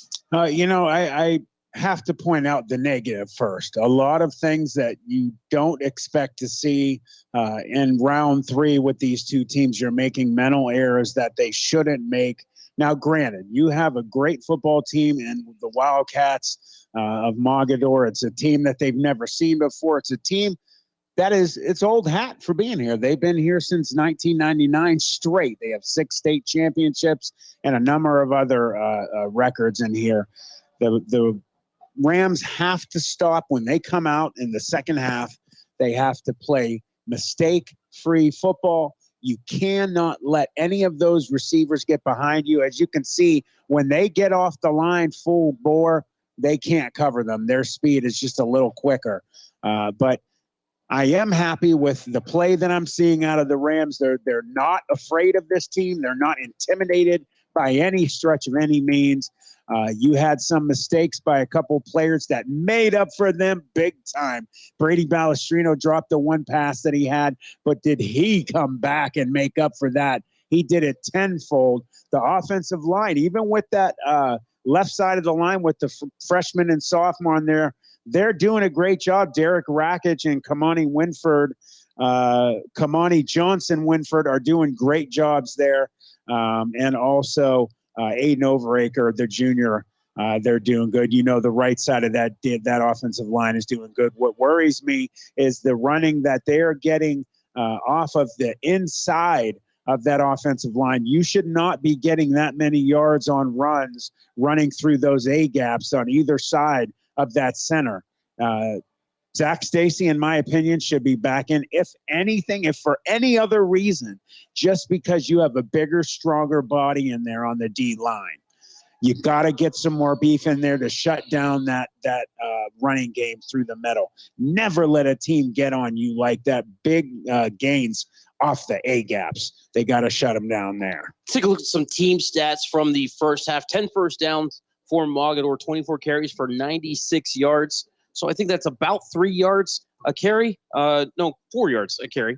And let's see, 5 for 7 passing for 92 yards, 1 touchdown, 2 interceptions, 2 penalties. They are 2 for 7 on third down, 1 for 1 on fourth down. For the Rams, 13 carries for 84 yards. That's got to be up near 5 yards. In fact, it's over 5 yards, close to 6 yards actually per carry. And then 4 for 7 passing for 45 yards and a touchdown. 4 penalties for 30 yards, 1 for 5 on third down, 1 for 1 on fourth down. We're going to go ahead and step aside for a timeout. When we come back, we will send it back to the studio for the PAC report with Joanne Derko and give you our final thoughts before the second half. You're listening to the halftime show here on City View Sportscast, part of the iMedia One Network, and WRQX Salem Youngstown, a Cumulus media station. WRQX Salem, Youngstown, Warren. We are AM 600, The Patriot, a Cumulus media station. With over 30 years of experience, Madurix Butcher Block in Mineral Ridge is a quality-driven company focused on great personal service. Our fresh meats are of the finest cut. We make a variety of burgers, sausages, and a full line of deli meats. Using our own smokehouse, we prepare different types of jerky, snack sticks, kibasi, bacon, hot dogs, and bone-in hams. When your tummy needs some relief, call 652-BEEF. That's 330-652-2333. If you love history, head over to YouTube and check out Blogging Through History. Hosted by Mineral Ridge High School graduate Chris Mowery, Blogging Through History visits historic sites to explore not only the well-known figures and events of the past, but also compelling stories that maybe you've never heard before. Chris would also like to wish his niece Amira Emsch and the Mineral Ridge Rams the best of luck for a successful 2023 season. If you are seeking a skilled photographer in Northeast Ohio with experience in capturing documentary-style photographs for various occasions such as family events, weddings, graduations, sporting events, and other special occasions, look no further than Colleen Moore Photography. Accessible via ColleenMoorePhotography.com, or she can be reached at 330-314-7547. Colleen sends her best wishes to the Mineral Ridge Rams for a fantastic season. Go Rams! W&M Quality Roofing, LLC is an insured and bonded Mahoning Valley family-owned roofing business. At W&M, we treat your roof and home as if it's our very own. Give us a call at 330-647-0610 for a free estimate. Did you get damage from the latest storm? We also offer financing and specialists for insurance claims. For professional and efficient service, call W&M Quality Roofing at 330-647-0610. Now back to the Madurix Butcher Block High School football game of the week on City View Sportscast.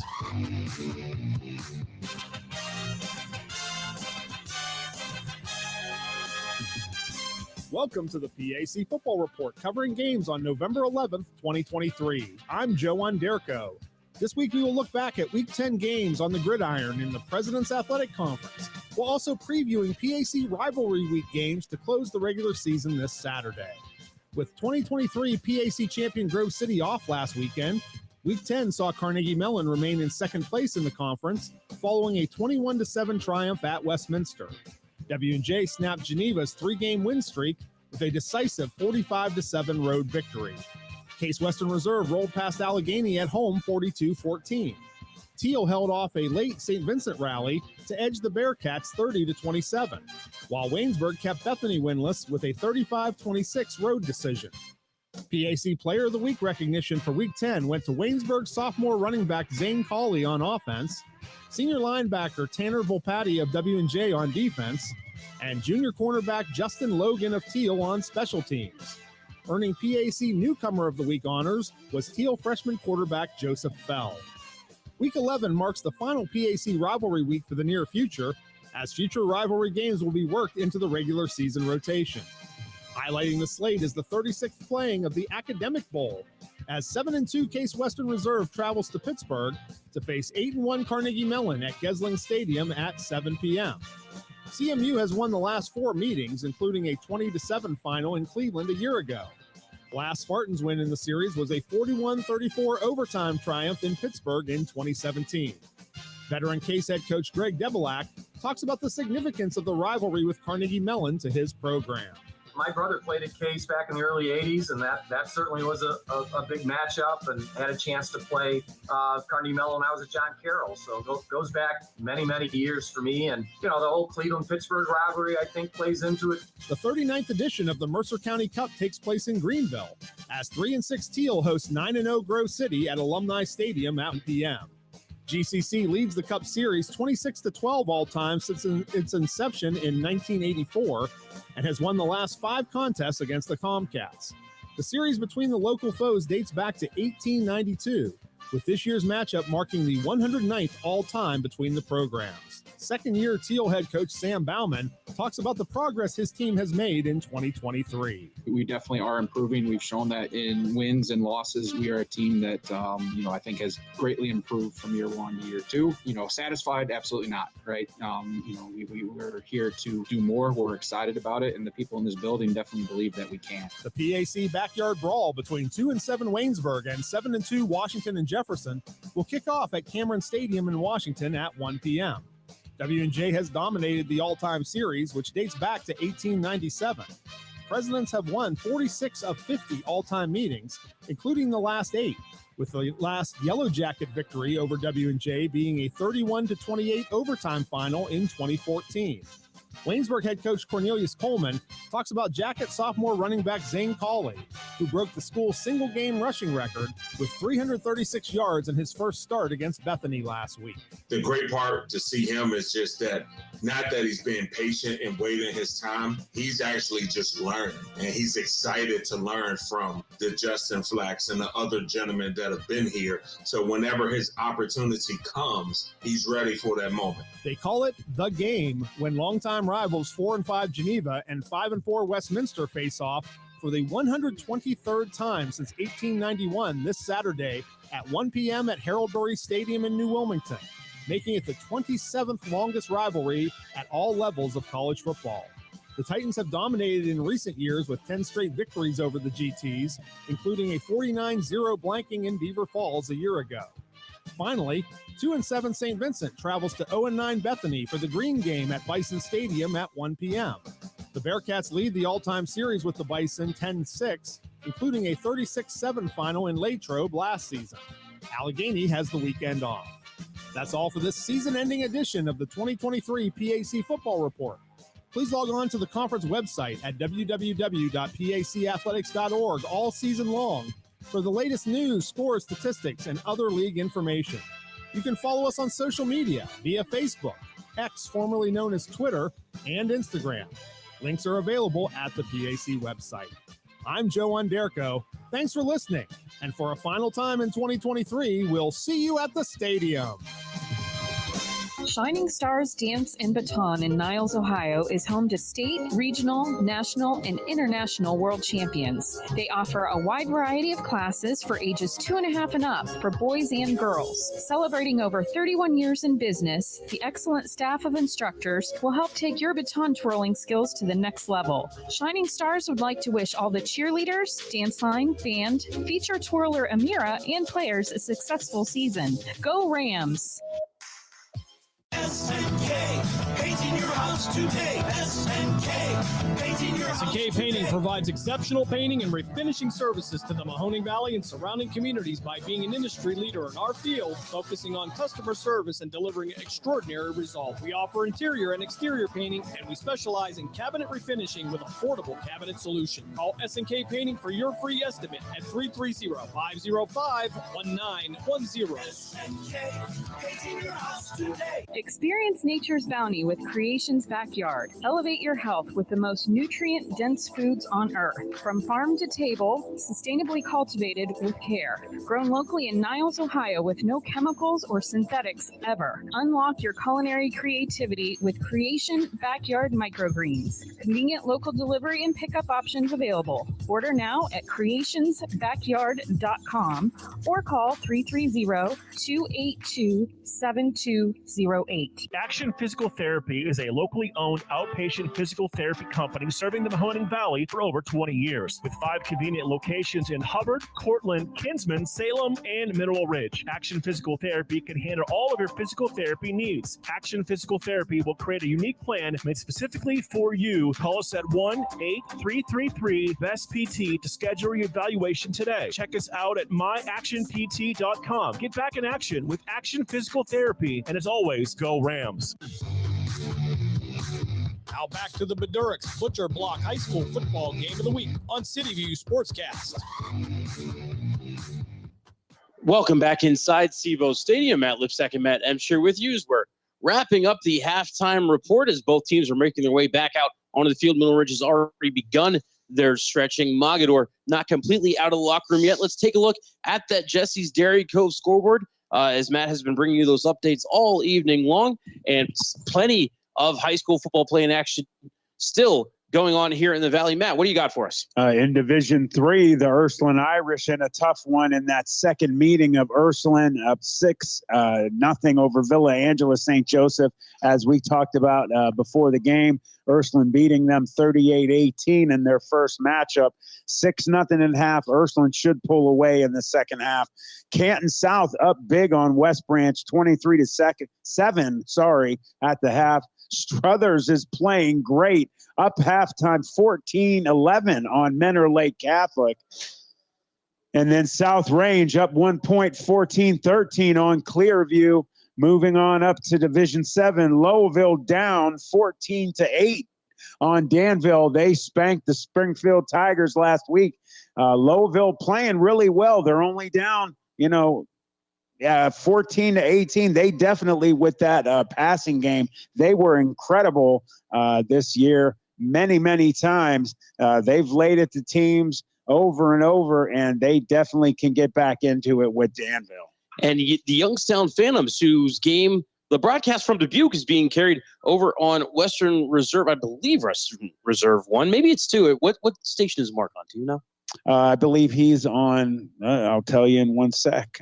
But regardless, 53 seconds into the game, Youngstown already has a 1-0 lead over the Dubuque Fighting Saints, as that is a battle of the 2 top teams in the Eastern Conference. Youngstown trailing Dubuque by a single point. The Fighting Saints, I believe, are 10-1-1-1. Phantoms are on 1, Matthew. Phantoms are on Western Reserve 1. You can hear the play-by-play stylings of Josh Starr, the voice of the Dubuque Fighting Saints, are on Western Reserve 2. We have Mark Means and Dave Clark. They're over at the South Range Clearview game. Mm-hmm. Yes, South Range Clearview. And Clearview has a 1 point lead, I believe. Yeah, yes? 14. Let's see. Clearview is losing. South Range 14-13. Had it backwards. Yes. So South Range with the 1 point lead, as the king is not yet dead. The defending state champ still trying to get after it. They're playing well, and thank you to Dave Ferris for bailing us out on which channel everybody was on. Thank you, Dave. So you are listening to CityView Sportscast for the iMedia One Network, and WRQX, Salem Youngstown, a Cumulus media station. In fact, why don't we step aside really quick for a station identification break? Jesse's Dairy Cove is a hometown favorite, located at 3743 State Route 46, across from the gazebo in Mineral Ridge. Enjoy all of your favorite ice cream. We have over 32 hard scoop and over 40 soft serve favorites. We also have a large food menu, including homemade chili sauce, sloppy joes, pulled pork, fresh cut french fries, and mac and cheese. This fall, we'll start our homemade cookie and party trays. Visit our website at jessesdairycove.com to see our menu. At Jesse's Dairy Cove, we appreciate your business and wish good luck to the Rams.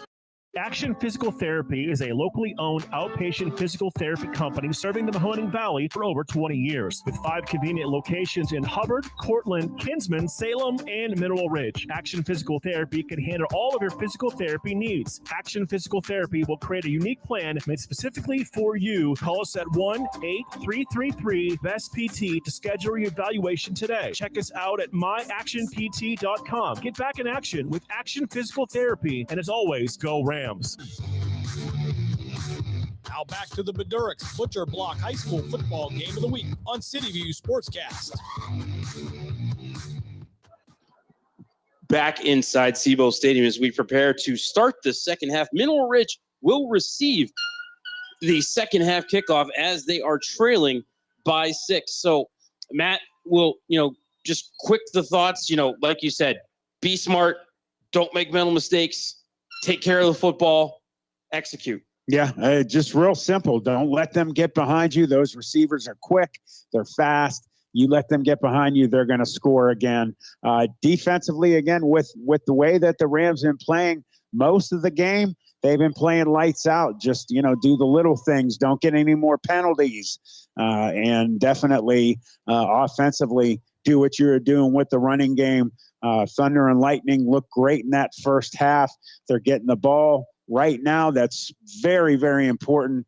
Try and get some points off of that. Anything, at least 3. Of course, not a whole lot of the Lightning there. Jacob Russell has the lion's share of the carries here tonight. It's been 7 for 36. Ian Erb, 5 for 16. So just a touch over 3 yards for Ian, but up over 5 yards for Jacob Russell, as of course, obviously Mogadore keeping a very close eye on number 14. And 14 played lights out on defense tonight. More dangerous on D right now than he's been on O, having that big interception. Of course, Ian Erb, a goal line interception. Brady Balestrino, a goal line interception and a 14-yard return. But right now, Austin Constantine has the left hand in the air as we prepare for our Youngstown Orthopedic Associates kickoff. You can roll for initiative. Third quarter is underway. Picked up by Rozzi at the 24. Comes near side, gets upended by Leonard as he crosses the 30-yard line. In fact, they're going to give him the 31, and that is where Mineral Ridge will put it into action, 1st and 10. Corey Leonard, number 34, the senior running back, defensive back, had a nice tackle there on that kickoff coverage. So again, ball at the 31.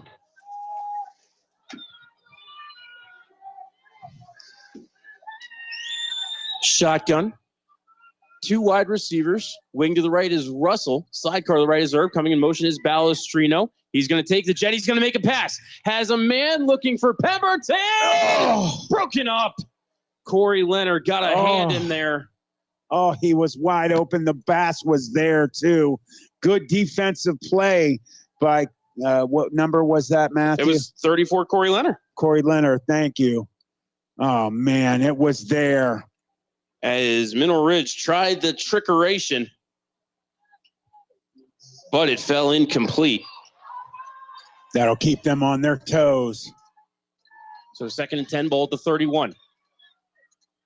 Shingledecker hands it off to Herb, off right guard. Thought he got a face mask there, but instead it looks like he's going to be just about a 7-yard gain as he gets across the 35. See where they put it down, whether it's the 37 or the 38. They got to get this first down. They have to get that fresh set of downs. They put it down at the 38, so it is a gain of 7. And it is 3rd and 3 for Mineral Ridge. Shotgun 3 wide receivers, hand off to Herb, off right tackle. Gets the first down, looking for green grass, but wrapped up by Cole Reese just as he was about to get to daylight. He did get across the 45-yard line to the 46 for a gain of 8 and a first down. Yeah, nice tackle by Cole Reese, but that's what they needed. They got the fresh sets of downs. That's all that matters, baby, because you just keep clicking. Keep moving on closer to that goal line. As Herb off to the sideline to get a breather. Limping a little, he's going to sit down on the bench. That's all right. Jacob Russell, we know he can carry the load. Shotgun, 3 wide receivers. 2 in the backfield. Bryce Roman comes in motion. Shingledecker hands it off to Russell. Gets a full head of steam. Plows ahead for a gain of 3 out to the 49-yard line. I feel really bad for anybody that tries to take on Jacob Russell head on, Matt. Yeah, and he gets that speed off. Herb is fixing his shoe, I believe, right now is what's going on. 2nd and 7, ball at their own 49-yard line. Shotgun, sidecar left is Russell. Shingledecker fakes it, throws to the right. Rorman off his fingertips and incomplete. Right there, getting ready to make the tackle was Cole Reese. It'll be 3rd and 7 for the Rams. Nick Stevenson, also the 6'5", 185-pound defensive lineman, getting in there, their junior, pressuring Shingledecker. That was a good play. I don't know if Owen wanted to throw the ball either that way or if he was ready to even throw the ball yet at all. But just a good job to get it out. And, hey, sometimes the best outcome for a play is an incompletion, right, Matt? Yeah, it is. Better than a turnover or a loss. Shotgun, 4 wide receivers. Sidecar right is Russell. 2 to each side. Shingledecker gets the snap. Back to pass. Looks right. Throws right. Almost intercepted by Leonard as he jumped the route on Ethan Pemberton. Pemberton was going to be a little short of the first down unless he could have broken a tackle. But again, sometimes the best outcome for a play is an incompletion. Yeah. It'll be 4th and 7. Because let me tell you something. If he caught that in full speed, he would have been gone. And Ian Herb is limping. Russell for the punt. Good snap, but a short kick. Going to bounce at the 28. Going to roll inside the 20. Very favorable roll. It's going to be touch dead at the 16-yard line. Check that to 15. So a 36-yard punt for Jacob Russell. And we will see the Wildcats for the first time. You know what? Ian Herb keeps coming off. I think it's the knee brace he has on. They keep having to fix it to pull it up and tighten it up. He's out there. He's manning up. So Herb back out on defense as the S&K Painting 3rd quarter clock says 10:13. Again, that Jesse's Dairy Cove scoreboard says Mogadore 13 and Mineral Ridge 7. Cameron under center, single back is Constantine. And comes across in motion. And they're going to toss it left to Constantine. Tackled right at the line of scrimmage. Great job by Actually, that. Matt, I think he might have lost 2 on the play. No, they're going to only mark him with a loss of 1 back to the 14. Great job by that defense coming up and making a great play. Man, Jacob Russell and the rest of that defense is just playing excellent right now. Defensive line doing better.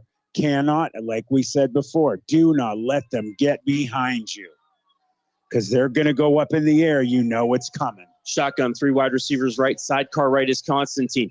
Cameron looks right, throws right. The pass is caught by it's fumble, but he jumps right on it. And a flag. Oh, no, that's not a flag. That's the beanbag. Oh, my bad. Orange, not yellow. I missed the blue beanbag because the orange one does kind of make you think it looked like yellow for me. I'm looking through 2 panes of glass right now. So quick shot, it did look yellow. So I do miss the blue beanbag. Yeah, I like those the blue beanbag better. Agreed. That looks better. I understand it's hard to see on a green field, but by the same token, you see a bright color, you think penalty flag. Here, Cameron, after the shotgun snap, rolling to the right. Oh, as no. Leonard wide open. Yes. He dropped it. Oh, wow, are they lucky. He tipped it to himself. Caden McCune back on the coverage, but Corey Leonard was behind the defense. Zeke Cameron rolled to the left, had time, could not hit his man in stride, and it will be a punt for the Mogadore Wildcats. They are very lucky. He got a hand in there, maybe caused it a little bit of a bounce, but they're letting him get right behind him. That's just pure speed. They do it very well. Obviously, they get to this point of the playoffs. They know what they're doing. Constantine standing at his own 3. Balestrino standing at the 50. The kick is away, end over end. Balestrino hauls it in at his own 44. Up the middle, breaks one, tackle near side to the 40. Go, baby. Go, baby. 40, 35, and out of bounds near the 30. There it Flag is. upcoming on the play. Flag that pushed him out of bounds. He was out of bounds. That's a personal foul. Tack on 15 more. So we will see what the flag they hit him about. out of bounds. So as it was, I think Brady got down to about the 31-yard line. That should be hitting him out of bounds. Waiting for the indicator here. Blindside block being called on Mineral Ridge. We're going to bring it back 15. You know what? But they let the one go right there. He hits him out of bounds, and they don't throw that flag. That's a horrible call. So they're going to spot it at the Mineral Ridge 48-yard line. They should have had 2 penalties on both teams, 1 on each.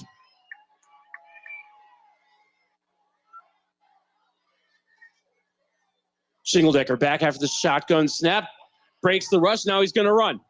Couldn't make a man miss. He did get back to the line of scrimmage, though, as wrapping him up was Constantine. Yeah, Austin Constantine's having a good game on both sides of the ball.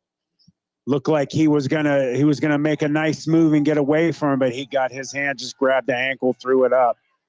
Again, focus on the first, guys. So 2nd and 10, shotgun 4 wide receivers. Sidecar to the right. Believe is Russell. It is. Russell. He's going to take the handoff, gets contacted at the line of scrimmage, and then thrown forward for a gain of 2 to the 50. Yeah, they're sending those defensive linemen on stunts every single play. They're just blooding it. They're pinning those ears back, and they're coming every single play from both ends. Final score out of Ann Arbor: Michigan 92, Youngstown State 52 in men's basketball. Not a surprise. Shingledecker back to pass, got a big rush, and the pass is dropped by Ian Erb. Told you. They're just blooding it every single play. They're just pinning their ears back, and they're coming. And the screen was set up. There were blockers there, but Shingledecker had to get rid of the ball well before he was ready. 4th and 8 upcoming for the Rams after a quick 3-and-out. Russell back to punt, standing at his own 38. Leonard is the deep man backing up to his 15. Russell gets the punt away. It's a low line drive. Bounces at the 21. Leonard picks it up as he backpedaled to the 10. Has the corner. 30, and he gets hauled out of bounds. I believe that was Bryce Rorman over there on the tackle. 20-yard return for Corey Leonard. Jesse's Dairy Cove scoreboard update. The Phantoms and how do you pronounce it? Dubuque. Oh, okay. Dubuque 1-1. Time of game 8:34. 8:34 left in the first period. Again, battle of the 2 top teams in the Eastern Conference in the USHL. Phantoms a single point in the standings behind Dubuque here as the season actually already at its quarter pole. 1st and 10, Mogadore bolt to 30 as the Wildcats attack from left to right here in the 3rd quarter. Cameron under center. 3 in the backfield, double tight end right. Cameron hands it off to the deep back. Gets contacted at the line of scrimmage, but breaks through for maybe a gain of 3. That was Cole Reese on the carry. He was the deep man. Good job. That's Ian Erb. That's Ian Erb on the tackle for the Rams. Good job, Ian. He's having a great defensive game tonight. 2nd and 7 as the S&K Painting 3rd quarter clock ticks to 7:05 remaining here in this 3rd frame. And I'm sure Mogadore content to let those seconds tick off as they have the 6-point lead. Jesse's Dairy Cove scoreboard says Wildcats 13 and Rams 7. Ursuline still in the 3rd quarter, up 6-0. It's a knockdown drag out with Villa Angela St. Joseph Vikings. Shotgun. Zeke Cameron under center, hands it off to the up man, and he went absolutely nowhere as that was Chad Westfall losing a yard. It'll be 3rd and 8. That was a good job. I believe on the tackle there was not only Ian Erbigan, but it looked like Bryce Rorman also on the tackle for the Rams. Good job. They read it all the way. So 3rd and 8. Ball right in the middle of the field at the 32-yard line of the Wildcats. They'll break the huddle in the shotgun. Sidecar left, trips left, tight end right. Cameron back to pass, looking right. He breaks the pocket. He's got green grass in front of him. Dives across the 40 for the first down. Damn it. Got to the 42-yard line on a gain of 10. Only needed 8. There's just no contain there at the second level for Mineral Ridge. No, the offensive line for the Wildcats did a good job getting hats on hats. They just got to get guys out in space a little bit better. Linebacker was too far off. He was looking for the pass. They covered beautifully. That's why he took off. Cameron's longest run of the game. Jumbo package 3 in the backfield. Cameron hands it off to Schlalage. Powering his way across the 50, breaks a tackle. 40. Monnier hauls him down inside the 45, inside the 35 of the Rams. In fact, they're going to put the ball down at the 32 on a 26-yard gain for Aaron Rumslage. Yeah, when you get your hands on him, you got to bring him down right there. You cannot let him break those tackles on you. These boys are too good on the Rams side. Come on, let's go. Jesse's Dairy Cove scoreboard update. Canton South 23, West Branch 7. Struthers still up 14-11 on Menor Lake Catholic. Cameron under center, 3 in the backfield, tight end right. Hands it off to the deep man, that's Constantine. It's upended by Caden McCune, but he does get about 5 yards, maybe even 6, down to the 26-yard line. It will be a gain of 6, 2nd and 4. Yeah, that was a nice shot by number 16, lifting him up, putting him down. We got to get somebody to step up and get a turnover now. 4:34 and moving on that S&K Painting third quarter clock. Another Jesse's Dairy Cove scoreboard update. Last one we have at half, Danville 14, Lowville 8. Cameron under center, 3 in the backfield. Double tight end, hands it off to Rumschlag, cutting across the middle, gets upended as he gets across the 20. He'll get the first down, but vicious looking tackle. Ethan Pemberton threw that tackle. Great job coming up and filling, putting some heat on him. But unfortunately, a gain of 9. Zach Stacy checking in. Sorry, gain of 8 down to the 18-yard line. Zach checking in for Bryce Rorman, getting a little more meat on that defensive line and a fresh man. 1st and 10. Another 3 in the backfield. Double tight end. Cameron under center. Hands it off to the deep man. Put his head down and got to about the 15-yard line, waiting to see who actually had the ball. Cole Reese on the carry for the gain of 3. So 2nd and 7 upcoming for the Wildcats. 3:30 now and moving on that S&K Painting third quarter clock. Come on, guys. You got to shut them down here. Don't let them get any more points on the board. We got to start putting more up. Cameron under center, double tight end, 3 in the backfield. Cameron checks with the sideline, comes back under center. 4 seconds on the play clock. Pitches it right. Running toward the corner, and there's a couple of flags on the play as Reese gets into the end zone. But this one in the area of holding. Yeah, there was a huge hold on the right side of that line. I think that was 55 again for Mogadore. It looked like it was Trevor Hinkle, the defender, the offensive, I think he's the guard.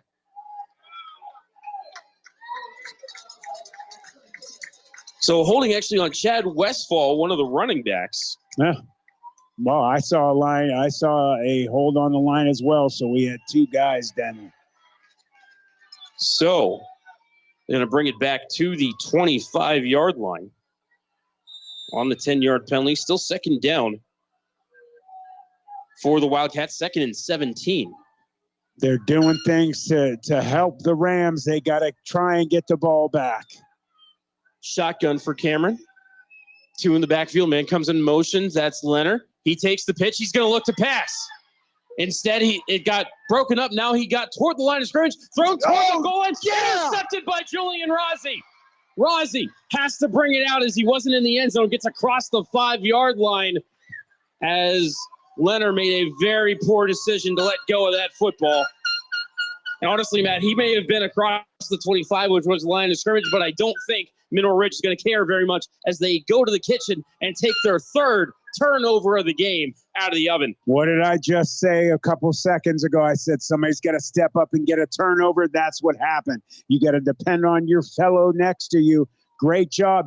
3 turnovers, but they got to get some points now off of these turnovers. Ball at the 6-yard line for Mineral Ridge. 2:44 on the S&K Painting third quarter clock. Decker in the shotgun. High snap, gets it to Russell. Got tackled in the backfield. Falls forward, maybe going to lose 1. They're going to mark him at the 5. Second and 11. Just like last week with the high snap over Russell's head on the punt that led to the safety. Got to get that stuff under control. Ridge going to stay, looks like in the same formation. 3 wide receivers. Herb behind Shingledecker. Russell actually going to move up now. Is going to be a wing, kind of a tight end in the backfield. Here's going to hand it off to Herb. Little counter action across the 5, across the 10, 15, 20, and ripped out of bounds at about maybe the 22-yard line. 17-yard gain for Ian Herb, his biggest run of the night. Yeah, when you need to get something done, you lean on your leaders and your captain, and he did a great job. He's been playing lights out on defense. Now he's turning up the heat on O. Thank you for turning up the heat in the press box, by the way. It's very comfortable. Yes, yes. Shotgun, 3 wide receivers, twins left. Sidecar left is Herb. Russell also in the backfield as a wing. Herb takes the quick handoff, contacted immediately. Back at the 19-yard line, so we'll call it a loss of 3. Second and 13 upcoming for the Rams. Sure darn close to a face mask on Ian. We have a Jesse's Dairy Cove scoreboard update. South Range now up 21-13 on Clearview. Pulling away a little bit, the defending state champs. Second and 13 for Mineral Ridge. Shotgun, 3 wide receivers. Sidecar right is Herb. Shingledecker fakes the handoff. Thought about the pass. Now he's going to have to keep it. Across the 15, dives forward toward the 20. And looks like he only got to the 19. And you have Brady Balestrino wide open. He's getting open quite often. They got to try and get the ball to him. They got to get their offensive line to block better. They're sending all kinds of heat from the ends every single play, and he's not having any time to set his feet and throw. So unfortunately for Shingledecker, just back to the line of scrimmage, 3rd and 13. Shotgun snap, looking right, throwing right, over the head of Rossi, intercepted at the 45-yard line by Devin Graham. Fell down on the play as he either overshot Julian Rossi or underthrew Brady Balestrino. 10th interception of the season for Shingledecker. Yeah, I don't know if he just wasn't looking in the right area. It went completely in the wrong direction. He threw it right to him. Really easy interception. You're giving them chances to get up on us even more. You got to stop making those stupid mistakes, guys. Long throw for Shingledecker, too, as he was throwing to the far side of the field. Ball was at the far hash. He was trying to throw it back all the way across the field. And Graham caught it just outside the numbers. So 1st and 10. Jumbo package, Big Eye. They hand it to the middle back. That's Constantine. Gets through the hole across the 40 and down to the 38-yard line on a gain of 7 on 1st down, 2nd and 3. Yeah, he's just still hitting that A-gap just like a rocket. He's getting handed off. Boom, before the defensive line even get to him. They got to start stunning them, pinching them to the inside because that's where they're running the ball. Wildcats break the huddle.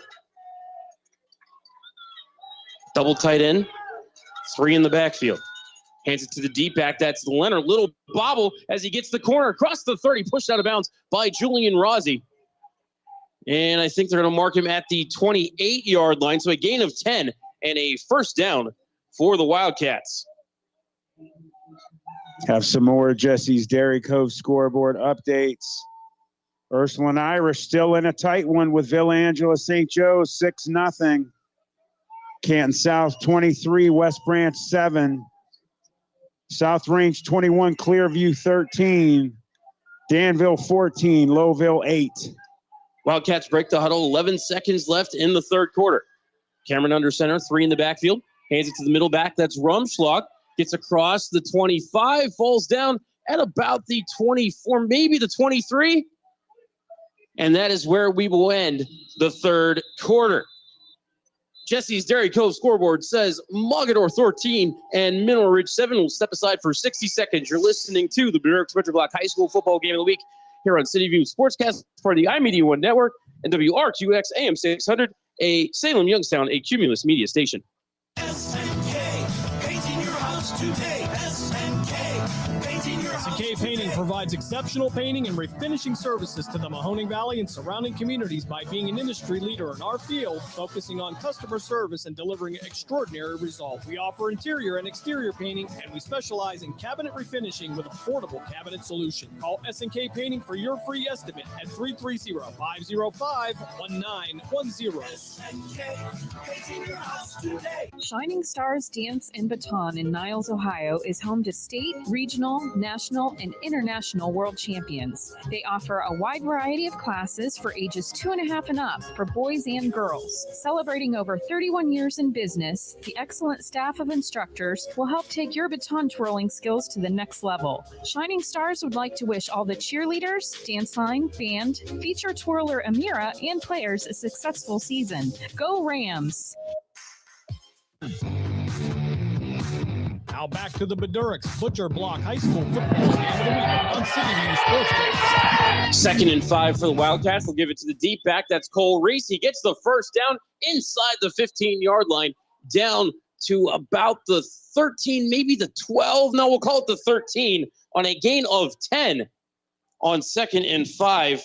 As Matt, a Mogadore touchdown here could really put the Rams in trouble. Yeah, it could put them in big trouble because they're just not putting any more points up.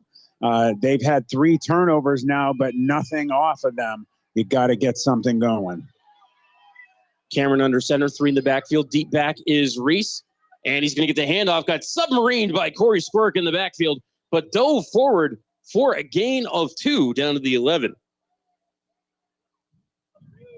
Got to start, like I said, they got to focus on that A gap. Any side, both sides, the left or the right off of that center, they love hitting the hole right there. Try and put a little more, maybe change up where Chase Moore is, switch him up with Bryce Rohrman. Wildcats in the wing tee, coming in motion is Westfall to the right. Pitch to the right to Reese. Has the corner across the 10. Steps out of bounds near the 6, maybe across the 5.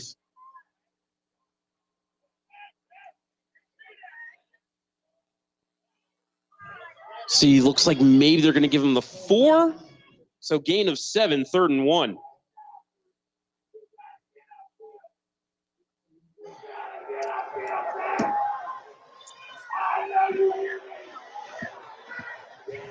Wildcats break the huddle. Cameron under center. 3 in the backfield.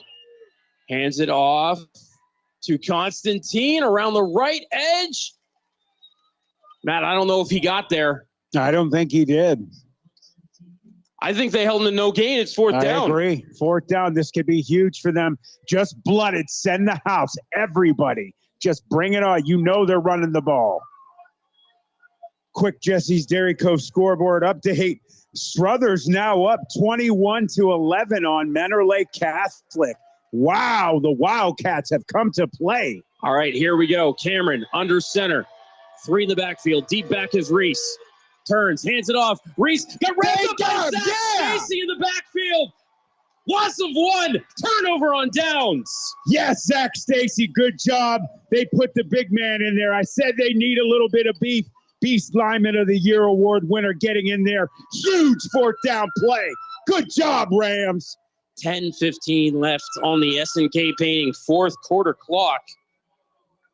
Mineral Ridge, 95 yards away from pay dirt, though. They got to get some points now. They just have to get something going. They cannot keep giving the ball back. I am just blown away by the Struthers Wildcats, up 21-11 on Mentor Lake Catholic. Herb checking the wristband as it's Shingledecker in the shotgun snap. Russell and Herb in the backfield, 3 wide receivers. High snap, but Shingledecker gets it down, got it to Herb. He bobbled it a little bit, came to the 5. Now he's coming to the near side, gets just across the 5 and wrestled down. Looks like they're going to give him the 9. They're going to give him the 9, a gain of 4, but Matt, boy. Again, the high snap, that's been happening all year long. That's something they're going to have to work on next season, getting that snap down. I don't care how long you keep that center out. You work him till they get lower. Shotgun, 3 wide receivers. Russell and Herb in the backfield. It's Russell with the handoff off the left guard. Ripped it down by Rumschlag. Threw him across the 15-yard line. That should be a first down. Yeah, it is. And we have another Jesse's Dairy Cove scoreboard update. The Ursuline Irish now up 13-0 on the Villa Angela St. Joseph Vikings. Let's go Irish. So the ball is just across the 15, which of course is good enough for a first down. 1st and 10. Mineral Ridge. Danville up 20-8 now on Lowville, pulling away. Looks like the Rockets season may be coming to a close. Of course, they gave this Mineral Ridge team everything they could want. As here, hand off to Bryce Warman. He's going to put his head down and push the pile forward for a gain of maybe 2. South Range pulling away 2, now up 28-13 on Clearview. Canton South 23, West Branch 7. They do give Rorman the 17-yard line, so 2nd and 8 upcoming for Mineral Ridge. As it's Rorman, sidecar to the right, as Jacob Russell's getting a blow on the sidelines. Here's Shingledecker running the option. Going to keep it himself, puts his head down, falls across the 20. They're going to give him the 21 on a gain of 4. 3rd and 4 upcoming. They've got to start throwing the pass a little bit earlier instead of going run, pass. And they're making it easy for the Wildcats knowing what's coming.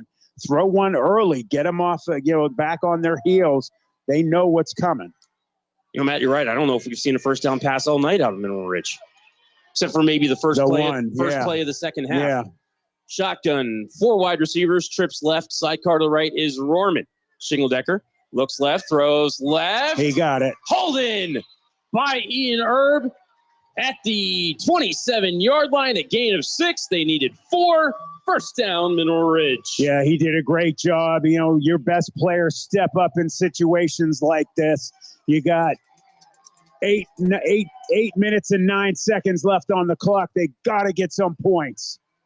Remember that 1 point, that could be huge if they get 7 here. Shotgun, 3 wide receivers, 2 in the backfield. Shingledecker gets the snap, hands it off to Erd, off right guard. Falls forward to the 29-yard line, gain of 2, 2nd and 8. They got to pay attention to this clock, too. It's ticking away, a lot of precious time. They have to get some points off of this drive. Almost mandatory at this point, Matt. No huddle for Mineral Ridge. They kind of just come back to the line of scrimmage, stay in the same formation, check with me. 2 in the backfield, Russell and Herb, and it's going to be Russell. Gets a hole up the middle, ankle tackle by Graham right in the middle, but he falls forward near the first down. In fact, I think they're going to give it to him at the 38-yard line. We'll call it a gain of 9. They got to keep this up. Just give it to them. Offensive line is starting to come into their own again. You get into the 4th quarter, that's when the big boys start getting into their own. They got to keep opening these holes. Russell and Herb in the backfield, 3 wide receivers. Balestrino and Pemberton to the near side. But here's a handoff to Herb, puts his shoulder down, gets to the 40 on a gain of 2, 2nd and 8.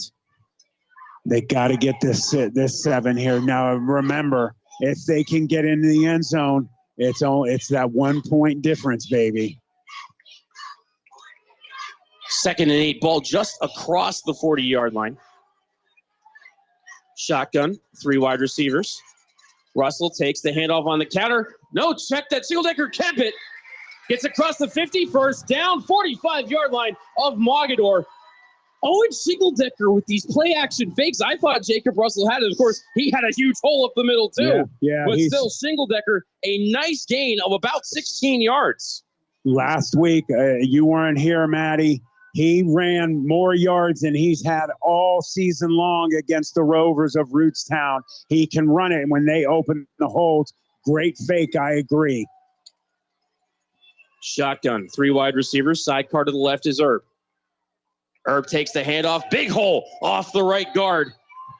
He'll get 5 yards down to the 39-yard line. That's all they need to do. I'm starting to see some of those defensive linemen for the Wildcats are starting to look tired. Number 88 is looking a little tired. 2nd and 5. Ball at the 39-yard line. Shotgun, 3 wide receivers. Hands it off to Russell. Off left guard. There you go. Falls forward to the 35-yard line. We'll call it a gain of 4, 3rd and 1. They are getting tired. You can see it. Their heads are starting to get down. They're starting to get that kind of droopy look. Whenever you see it, that's where you run the ball at. 5:25 and moving on the S&K Painting 4th quarter clock. Mineral Ridge trails by 6. Shotgun, 3 wide receivers, 2 in the backfield. Hand off to Herb. Gets blown up in the backfield. He's going to lose 2 back to the 47. It'll be 4th and 3. You got to send Balestrino up here on the right side. He's wide open. 8 is looking tired. Send it to Balestrino. 4th down for Mineral Ridge. 8 keeps holding his right arm, too. Shotgun. Sidecar left is Herb. Rohrman's in the backfield, too. Shingledecker checks with the sidelines. 3 wide receivers. Twins to the right are Balestrino and Pemberton. 5 on the play clock. Shingledecker's got to go. Gets the snap. Looks right. Throws right, looking for Pemberton. Double coverage, incomplete. Hey, it's better that they didn't get it picked. That's all right. Damn. So, turnover on downs. My bad. I thought that was 3rd. I was off. That's my fault. I'll admit it on air. I don't care. Damn it. Timeout, Wildcats. We'll take it with them back in 30 seconds here on City View Sportscast and 30 RQX AM 600. Shining Stars Dance and Baton in Niles, Ohio is home to state, regional, national, and international world champions. They offer a wide variety of classes for ages 2.5 and up for boys and girls. Celebrating over 31 years in business, the excellent staff of instructors will help take your baton twirling skills to the next level. Shining Stars would like to wish all the cheerleaders, dance line, band, feature twirler Amira, and players a successful season. Go Rams! Now back to the Bedurix Butcher Block High School football game of the week on City View Sportscast. Back inside SIBO Stadium. Mineral Ridge had a 13-play, 58-yard drive, but it stalled out at the Mogadore 37-yard line. They turned it over on downs. They were having such a great drive. And the big play there, Matt, is Ian Erb gets blown up for a 2-yard loss on 3rd and 1. Yeah, that's when I lost. That's when I lost count of the downs there, and damn it, they had it there. They were putting it all together. Now they got to do strip the ball, get that ball out of there. They're talking about throwing one long. They're going to try and hit them right here, guaranteed. They're trying to go long on them. They're also milking they want to milk the clock, baby. Yeah, what's taking so long? The back judge is holding his hand up. He's fixing the clock, that's why. Say, I thought it said 4:02, now it says 4:22. Yeah, he's fixing that. It was moving while they were down there, I think.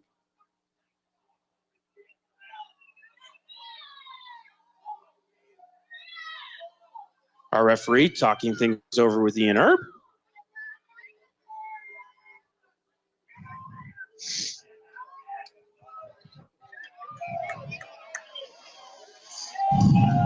All right, I think we're ready.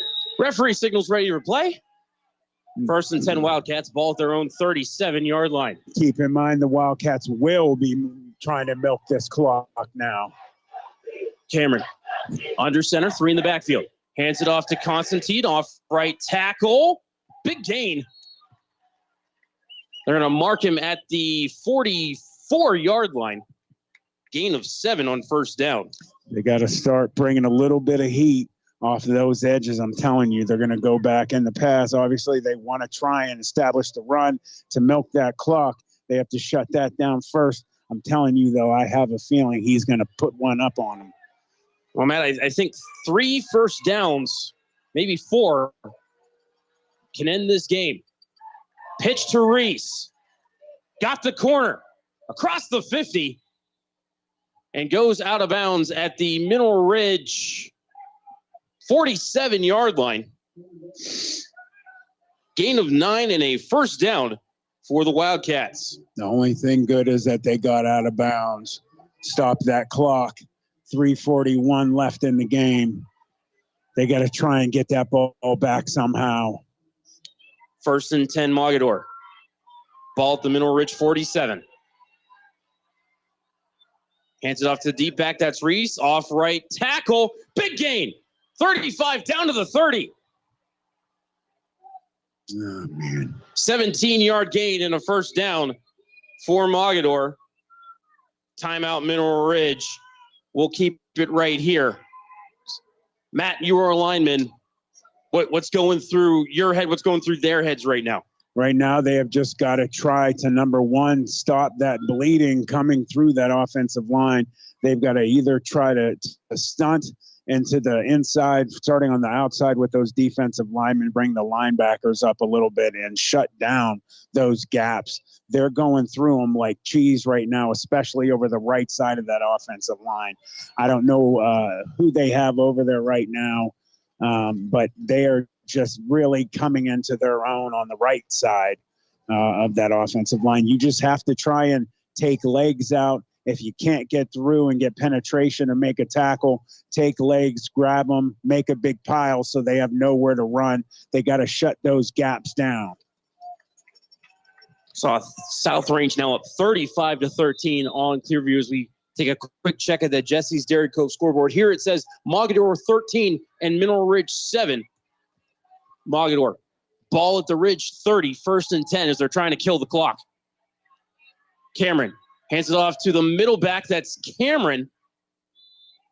Constantine. He gets across the 30, gain of 1, maybe 2. Timeout Mineral Ridge.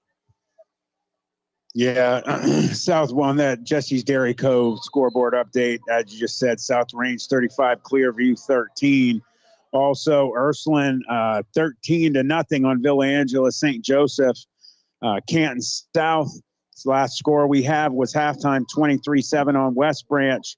The last score we also had on the Struthers Menor Lake Catholic game is Struthers 21, Lake Catholic 11. That's a huge game.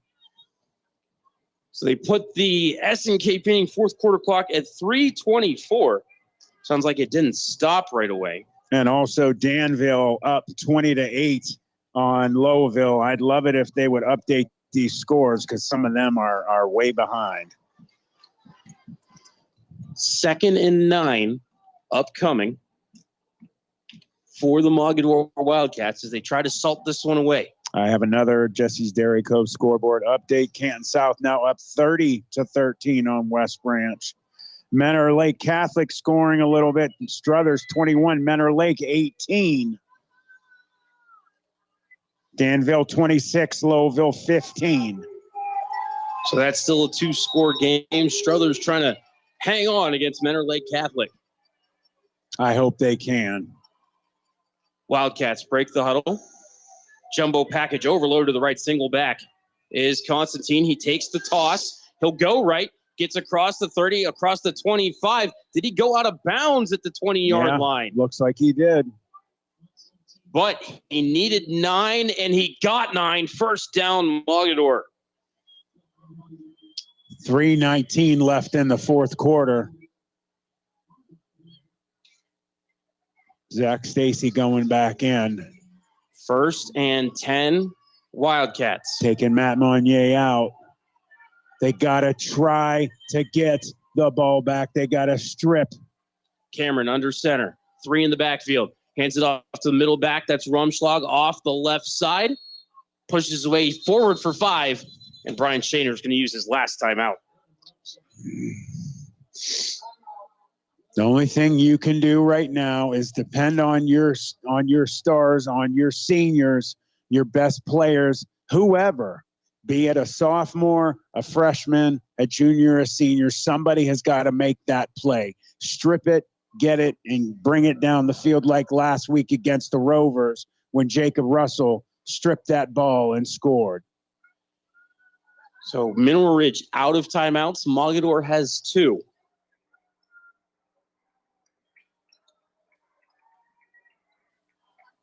Matt, as I'm doing the math in my head, if they don't get the first down on this play, there's still a chance. But I think one more first down is just about going to do it. No more timeouts. They can especially really milk that clock, too. Wildcats break the huddle. Cameron under center, double tight end, 3 in the backfield. Hands it off to the middle back. That's Rumschlag. Gets a gain of 2, no further. You know, what really hurt the Rams was that last series that they were just driving down. If they could have got 7, they'd be up 1 point. Such a close matchup. Just some mental errors, some mistakes made, and they would be either up or at the very least tied with this team. 3rd and 2. Check that, 3rd and 3, ball at the 13. Usually 3 turnovers is has a team up on them. They're lucky that they're still up. Single back overload to the right. Constantine gets the pitch. Big hole. Gets across the 10. Ball's on the ground. It came back across the 10. It's going to be 4th down. But Mogadore got the recovery. They're lucky. They almost got the ball back. Big 4th down now. They got to hold them here. This is the game. 4th and 1.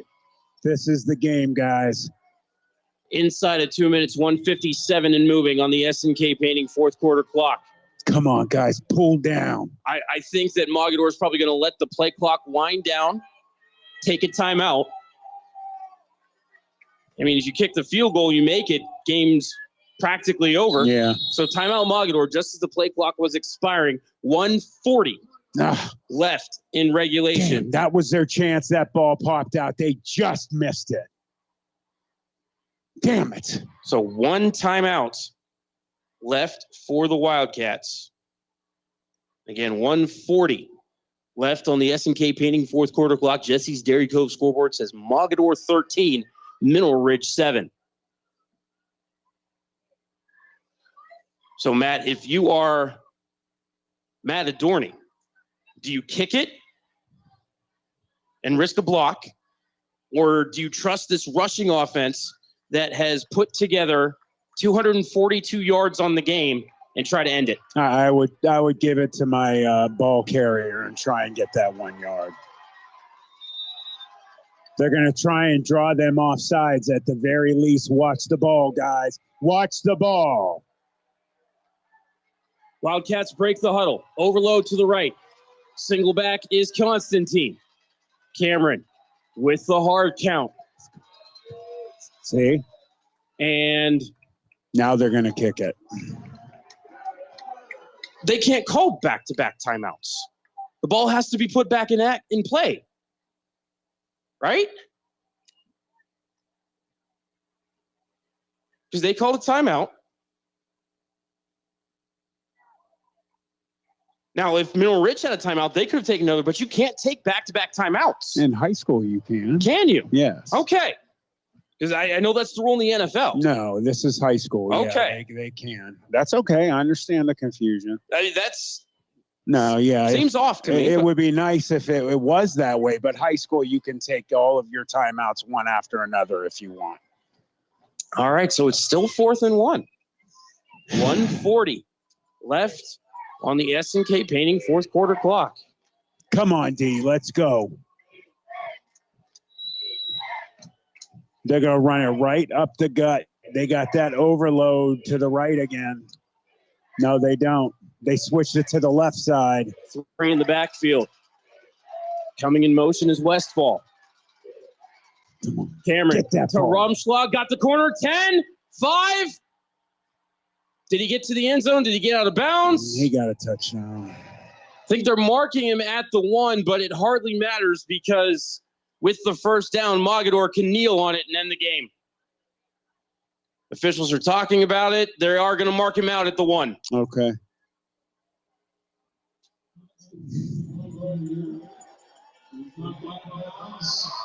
As in-house, they said it was Constantine with the ball. I could have swore it was 47.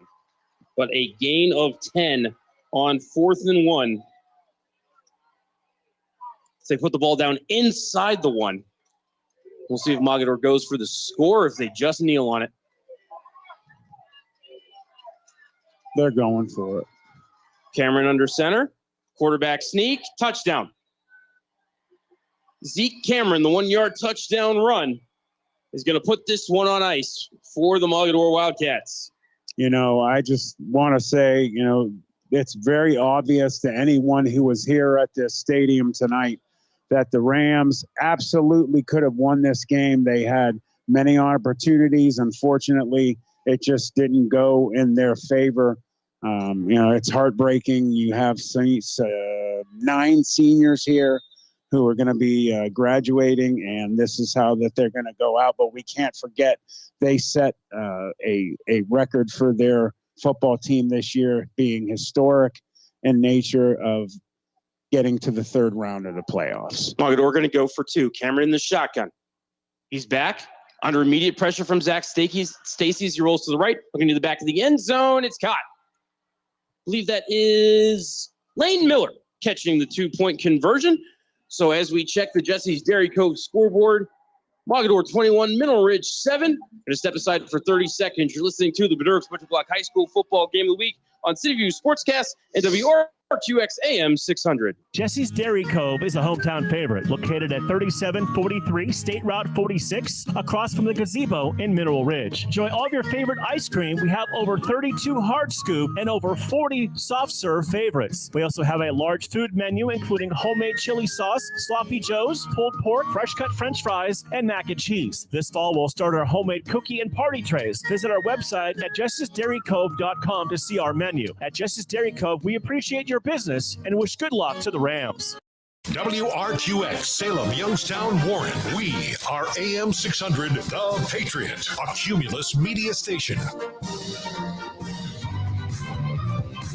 Now back to the Badurks Butcher Block High School Game of the Week on CityView Sportscast.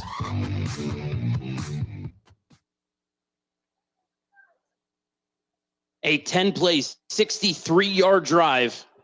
Took about 2:45 off the clock, ends in a 1-yard touchdown run for Zeke Cameron.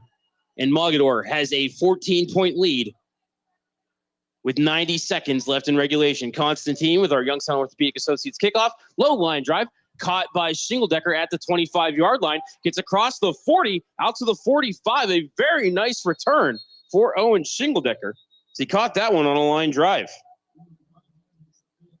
It'd be great if they could get some points real quick, get Brady Balestrino a nice long pass, score, and then kick that onside kick. You might have a situation. You never know. It's happened before. You know, in-house, they say that the returner was Julian Rossi, so we'll say that their eyes are better than mine. So 1st and 10 for Mineral Ridge, ball at their own 45. Shingledecker in the shotgun, 4 wide receivers.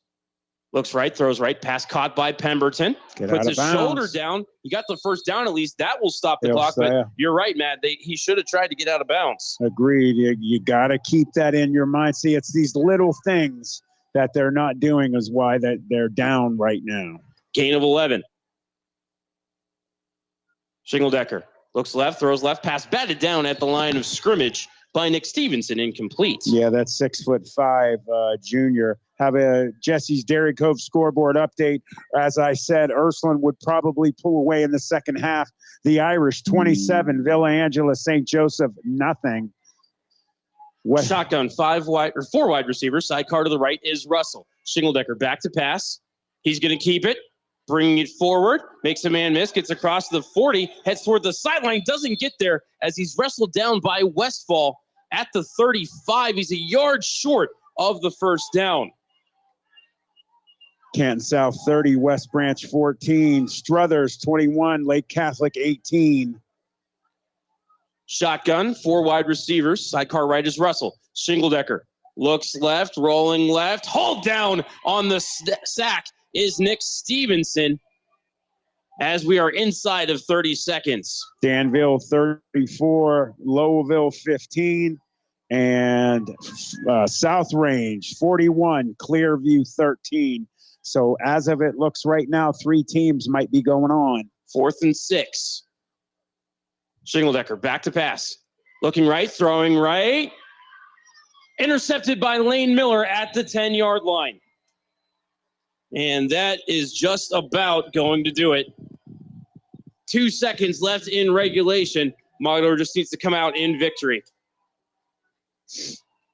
Very disappointing. They had a great season. First time in the 3rd round. They definitely had their chances. You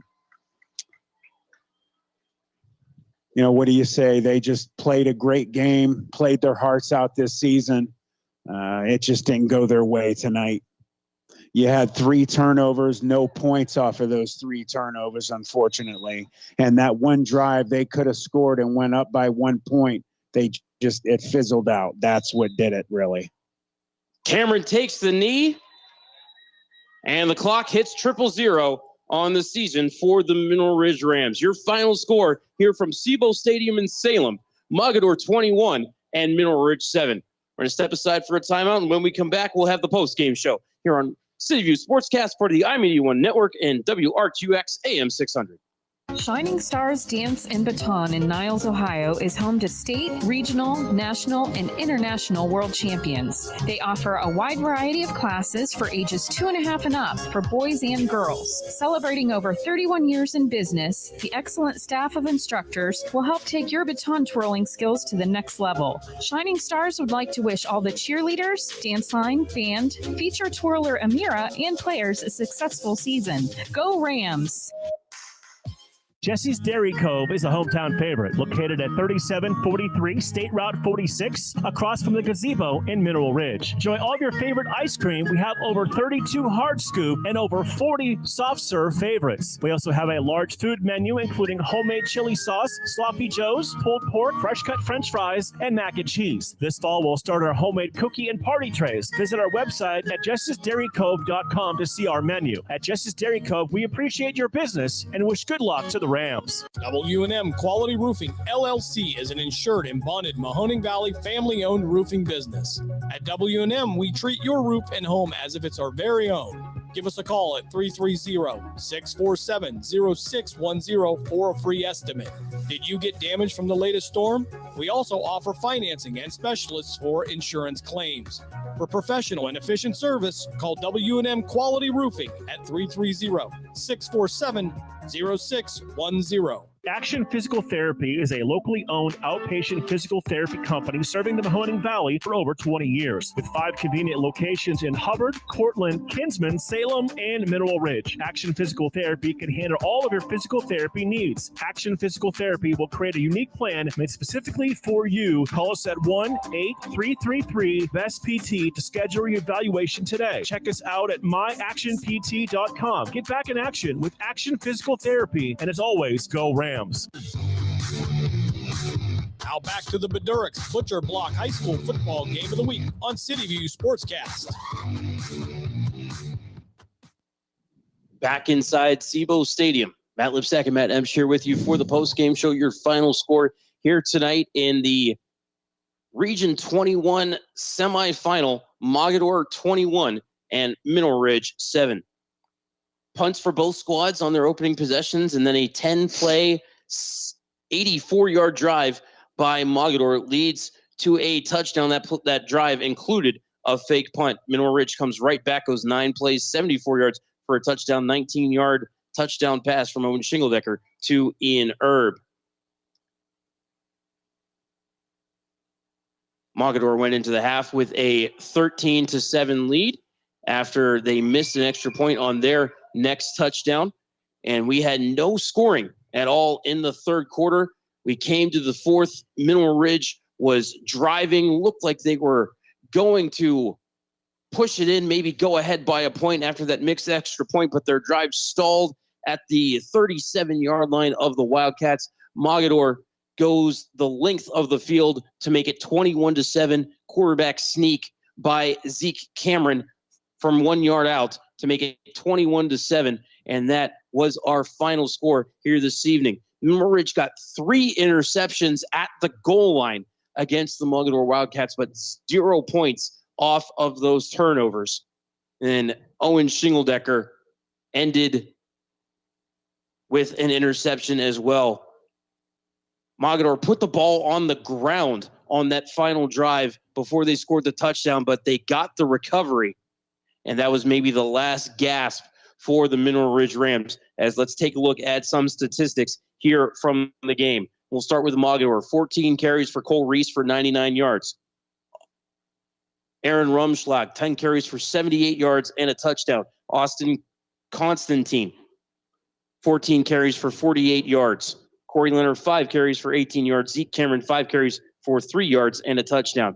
Zeke Cameron was 6 for 8 passing for 62 yards, a touchdown, and 2 interceptions, because the third interception was thrown by Corey Leonard on a halfback pass. Leonard was 1 for 2 passing for 34 yards. He completed the pass on the fake punt, and he was the cause of one of those interceptions at the goal line. Receiving, Devin Graham, 2 catches for 87 yards and a touchdown. He was the leader for the Wildcats. Rushing statistics for Mineral Ridge. Jacob Russell, 13 carries for 59 yards. Ian Erb, 14 carries for 56 yards. Owen Shingledecker, 7 carries for 56 yards. Shingledecker was 6 for 16 passing, a touchdown, and an interception. Brady Balestrino, 0 for 1 passing. Ian Erb, 3 catches for 27 yards and a touchdown. Ethan Pemberton, 2 catches for 18 yards. Brady Balestrino, 1 catch for 17 yards. The 3 interceptions for Mineral Ridge on defense belong to Ian Erb, Brady Balestrino, and Julian Rossi. Let's take a look at the overall statistics from the game for Mogadore. 51 carries for 253 yards, 93 passing yards, 1 passing touchdown, again, 3 passing interceptions. For Mineral Ridge, 35 carries for 173 yards, 62 passing yards, 1 touchdown, 2 interceptions, as Shingledecker also threw an interception in that third quarter. Matt, what can you say? This was the best season in Mineral Ridge history, and this senior class is going to be missed. Yeah, they're going to be severely missed. You have Zach Stacy, the only 4-year letter winner who's leaving, won the Beast Lineman of the Year award. Then the most, in my opinion, and from his records and everything, Ian Erb, the most unbelievable athlete that's guaranteed to probably ever come through this school. And then you talk about all the other seniors. I mean, they all did so great. Landon Powell did such a great job kicking. Julian Rossi. You had Ethan Pemberton, Matt Monnier, Ian Erb again, Corey Squirrick, Caden McCune, Bryce Rorman, Trevor White, and Zach Stacy and Colin Campbell, all 9 of those seniors. They should be very proud. They helped lead this team to, as you just said, first time in school history, 3rd round of the playoffs. Hey, that scoreboard does not really say how close this game was. This was, as you said it before we came back on the air, a 1-score game. They had it right here, the opportunity to put it up 14-13. They could have won this game. Trust me when I tell you the Wildcats of Mogadore are leaving here. They're hurting. They're going to be feeling it, and they are feeling lucky that they got out of here with a win. They should be very proud. They played so amazingly. They had some tough losses in the regular season, but they came back, and they've been visitors in every single playoff game that they've been in, and they played with honor and with lights out intensity. They just made some mistakes tonight that came back to bite them against a better team. because they won. That's the only reason the Wildcats are better. The W got them that moniker. My opinion, the better team is going home tonight without a win. They had their opportunities. Good luck to Mogadore, though. They're going to make a run. They've got to probably face Kirtland next week. I don't know if Kirtland won, but I got to expect that they would. I'm going to miss these kids. You and I have watched every single game that they had this season, and it's extremely disappointing and heartbreaking to know that we're not going to have a game next week. I'm devastated that we're not going to be calling it together again. And, I want you to know that it's been an absolute pleasure. And I can't wait, next year to do it. It's just, it really sucks to know that we're not going to be calling a game next week. And I have this hole in my chest feeling like, we're just not going to be together. And I just, want everybody to know, this is your first year calling football. You've done an incredible job. This is my first year back to football in almost 3 years. And I'm with a new program with the Mineral Ridge Rams, and I could not be happier. I'm proud of my Ursuline Irish that they're going to move on, but I was also a Mineral Ridge Ram this season, and I bleed black and orange as well. And I'm proud that we followed them, and I'm proud to say that we're going to be following them the next 3 years after this one. And there are great things on the horizon for this program. One of the best coaching staffs in the state of Ohio, in my opinion. And they have these young guys coming up, and they are going to be incredible. And with that, if you don't mind, we're going to pick our last players of the game. I know they probably don't want to have that after this loss, but they're going to get it. On offense, we're going to give it to Brady Balestrino. And then on defense, we're going to give it to Ian Erb. He played great with an injured knee. And congratulations to them, and congratulations to the coaching staff on a great season. The last Ram on the field is Ian Erb. As you can tell, he just does not want it to end. What a career he had for these Mineral Ridge Rams. What a season he had. As I take a look at my incredibly unofficial statistics for Ian, I have him at 211 carries for 1,327 yards. So that's over 6 yards a carry for Ian.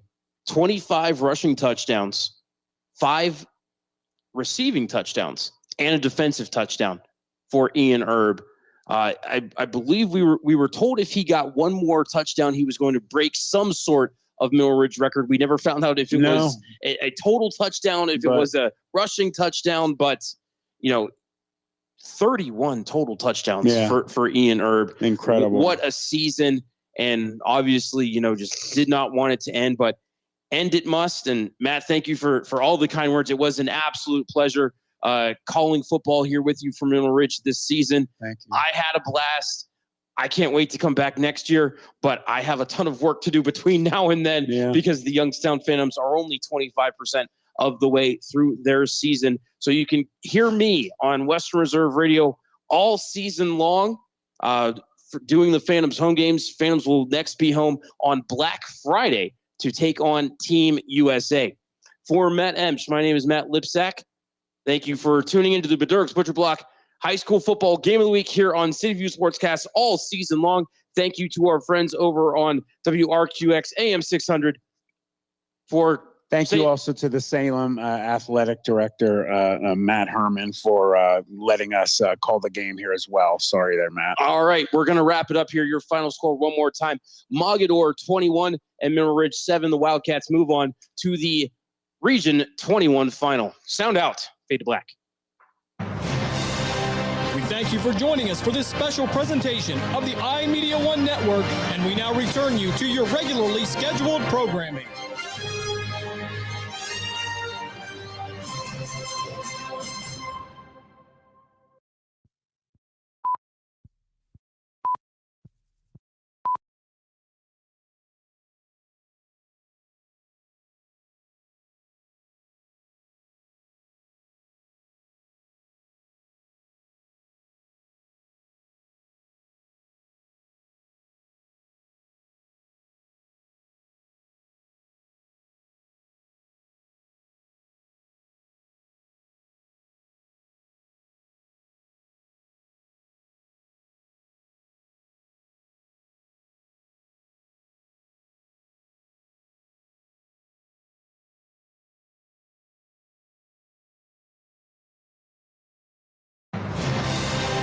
thank you for joining us for this special presentation of the iMedia One Network, and we now return you to your regularly scheduled programming.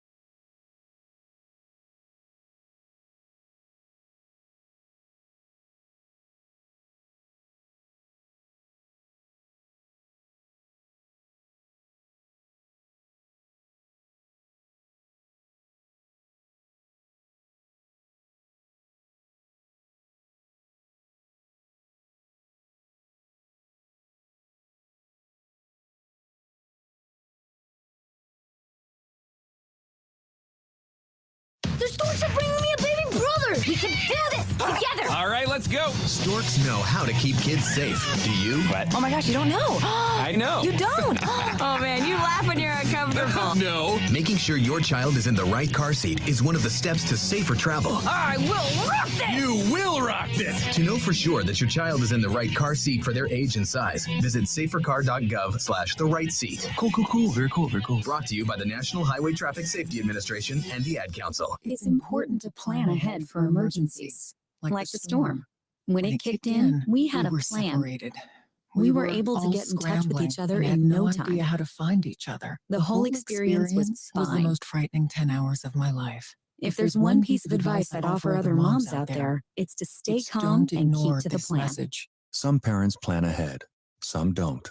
Make sure you know where to find your family in an emergency. Start your plan at ready.gov. Brought to you by FEMA and the Ad Council. During the fall and winter, grilling season never ends, and Gessler Propane is your local supplier that makes sure you get your hard-earned money's worth. Why go to gas exchanges to pay higher prices for tanks not filled to capacity? Gessler Propane makes sure you're prepared for year-round grilling with 100% filled tanks at a reasonable cost. See Bob Monday through Friday, 10 to 4, and Saturday, 9 to 3 at Gessler Propane, 702 Youngstown Poland Road, Struthers, or call 330-755-9119. Gessler Propane. They got gas. This is Jerry Snodgrass, Executive Director of the Ohio High School Athletic Association. One of my long-standing goals is to help people understand that high school sports are about so much more than wins and losses. The OHSAA promotes education-based athletics, where sports are an extension of the classroom. Our schools all want to win. There's no doubt about it. But at the end of the day, it's all about sportsmanship, leadership, and making certain that academics are a priority. Thank you for your support of high school sports in Ohio. From high school to the pros and everything in between, you're listening to City View Sportscast, part of the iMedia One Network. This is Mario Andretti.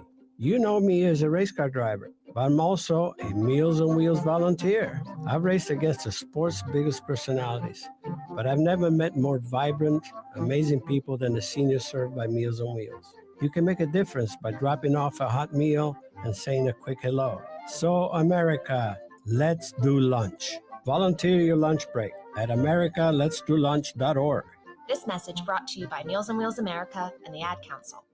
People been saying to your friend, get a different face, and posting on their feed, they're super ugly. The things they say to them online are cruel and they're not true. So tell your friend, I'll stand up for you. Don't worry, I know what to do. Know someone being bullied online? You can be a witness and make a difference by letting the world know it isn't cool and by letting your friend know you care. Learn more at eyewitnessbullying.org. Brought to you by the Ad Council. WWE superstar Alberto Del Rio. Take one. Behold the angry giant. Try it again, Alberto. Behold the angry giant. Perfect. Good luck tonight. Behold the angry giant. Yay! Read me another one, Dad. This is WWE superstar Alberto Del Rio. It only takes a moment to make a moment. Take time to be a dad today. Visit fatherhood.gov. Brought to you by the U.S. Department of Health and Human Services and the Ad Council. Miss an episode of By All Means, and you could miss a lot. I have the sound up, and I appreciate the guys that do the work now. But it is with great appreciation I see what the guys do, not only the announcers, but also the players. So we've had wonderful playoffs. I mean, single, double, triple overtime games. It's been fantastic. By All Means, Tuesdays at 5, right here on Western Reserve Radio and streaming live on westernreserveradio.com. Uh-oh. Picked off at the 14-yard line. And making the pick was Aiden Console out of Hilton, New York, 5'11", 180-pounder, and he'll get a return all the way up across the 35 to the 40-yard line, and that's where Team Underrated will take over on their next drive. Somebody lost their helmet out there. There had to be a mix-up in what route was running because the receiver never really turned around and looked for the ball when that was in the air. I can't. The only person that actually knew where the ball was going to be, it appeared, was the safety. So that was a very interesting pass. It looked to be mix-up. It looked to be Willie Brown out of the slot on the left side. Could have been Tayon Kane, but nonetheless, Console will get the interception and a return of looks like 19 on the interception to take it to the 40-yard line. And here we go. With a new quarterback into the game, Jake Hockey. Hockey, 6'3", 175-pounder out of Spanish Fork High School in Utah. His post-grad program is Bonneville Football Academy. He hands off to the running back and not able to get very much. Actually lost a half a yard. They're going to put it back at the 39, loss of a full yard on the running play up the middle. Running back in the backfield is Andrew Gordon. So a new quarterback. Hockey gets a chance to shine. Here's a pitch out, right side. Gordon gets the edge, 45, 46, and taken down there, helmeted down by James Banks, the defensive back for Team Exposure. It's a nice gain of 6, but it'll bring up 3rd and 4. So early on, some of the outside running plays are working, but trying to find running room in the middle, it's not there. Well, I tell you what, the middle of this defense looks pretty sound right now. A lot of gap integrity, stuff that you actually would practice on a team for a long time to actually pull off. It's looking pretty solid out there, though. 2.5 minutes left to go here in the first period. Underrated facing 3rd and 4. They lead 6-0 over Exposure. Hockey gets the snap, throws left side.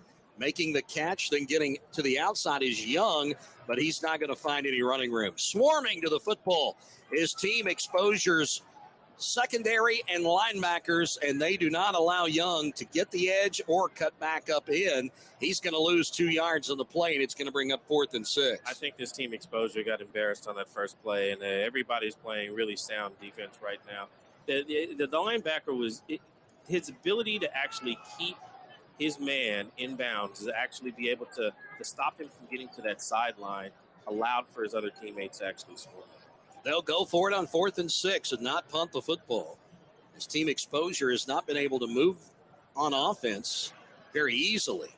So take their chances on 4th and 6, and they got Team Exposure pulled offsides.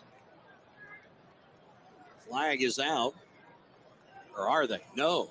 They're going to say that they had a chance to get back across because Underrated did not snap the football. Uh-oh. So is this a... They picked up the flag. Oh. And now a timeout is going to be called by Team Underrated. They thought they had them pulled off sides. The official said no, they had a chance to get back across the line. And the flag was picked up, and it's going to be 4th and 6. And the timeout comes with 1:11 left to go here in the first. 6-0. Team Underrated over Team Exposure. We'll keep it right here because I don't think they'll use the full minute here. I think Team Underrated just trying to get what they wanted to do. Their plan when they came out there on 4th down was to try and pull them off sides. And they look like they succeeded, Jim. I'm still wondering if they actually got back on sides before that ball was snapped. To my eye, from this viewpoint, they did not. But the officials, they're on top of it. they see something different, and I'm not sure if there's instant replay to prove them wrong. The only scoring play, Zach Wren, the quarterback for Underrated, a 75-yard touchdown pass to start the game. First play of the game. 4th and 6. Here's Hockey. Hockey will roll out to the right side, fake a throw, now try to run for it, doesn't get it. 47-yard line is all he got. Got 3, but he needed 6. So that will turn the ball over, and Exposure now will go out on the field and start from scrimmage at the opponent's 47-yard line. It's going to be interesting. What's your 1-minute drill right now from the 50? You have enough time to pull this off. You need 3 key plays and then a couple of shots into the end zone. Let's see what they have. Let's see what Team Exposure's doing. They'll come to the football. Looks like they're staying with Palmer right now at quarterback. And at running back, McInnes. 4 wide. 2 wide to either side. In motion goes Kane. They hand him the football. Cuts back inside. Now to the outside. And will only get about 3. He ran about 100 yards to get 3 up to the 44-yard line. That play looked like it was breaking down, and he just made the best out of it. I'm not sure that was supposed to be a pitch, but it didn't look like the play. Little jet sweep, yeah. It was, as you said, long developing and starting to break down, and he just decided to take it upfield. He did a good job of just getting the football into a positive situation and picking up the 3 yards. 2nd and 7 from the 44 of Underrated. And they are going with the 2 wide to either side each play now. Handoff. And able to get across the 40 to the 36. Another extra push to the 34-yard line. Nice running play off the left edge as a new running back into the game, Marcus Tollfree. Tollfree out of Wichita, Kansas. That'll be it. 5'8", 169-pounder. He gets the first down, and if I'm not mistaken, that is only the 2nd first down of the game for Team Exposure. That'll end the quarter. As we move to the 2nd, it's 6-0.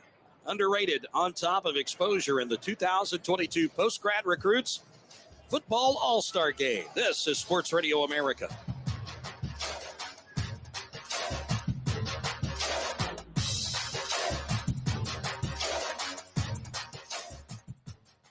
Family. It looks a little different for everyone. For some, it's mom and dad. For others, roommates who feel like family. And for others, it's your significant other, their golfing buddies, your children, a high school soccer team starting lineup, and oh look, they're all taking you up on the offer to stay for dinner, really testing the limits of that phrase, the more the merrier. But no matter where you call home, Geico makes it easy to bundle and save on home and car insurance. Easier than making 3 frozen pizzas and assorted frozen veggies into a cohesive meal. As you move forward, American Express has your back. Choose your color, gold or rose gold, and earn 60,000 membership rewards points with the American Express Gold Card. Plus 4 times points at U.S. supermarkets and up to $25,000 in purchases per year, and 4 times points at restaurants worldwide. Learn more about how the Gold Card can reward your everyday and your appetite for life. Explore this offer and the benefits at americanexpress.com/goldcard. Terms apply. American Express. Don't live life without it. Care has the power to bring kindness where it's needed. It brings out the best in every one of us. It doesn't just see people. It takes time to understand them. It puts the needs of others ahead of its own. And when you start with care, you end up with a very different kind of bank. Truist. Truist Bank, member FDIC. New puppy? Shop online at Chewy. Get food, beds, prescriptions, and more. We've got everything you need to welcome your new friend home. Plus, you get fast free shipping on orders over $49. Visit Chewy.com today. When you're high, you feel different. Pretty obvious, right? You think different, talk different, but if you feel different, you drive different. So if you're high, just don't drive. Brought to you by NHTSA and the Ad Council. You are listening to Sports Radio America. Sports. Anytime, anywhere.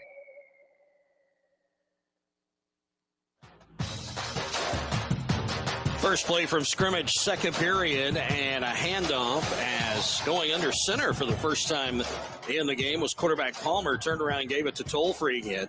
Tollfree off left tackle hip. Able to get up to the 30-yard line, gain of 4, and it'll bring up 2nd and 6. And a timeout called now by Exposure.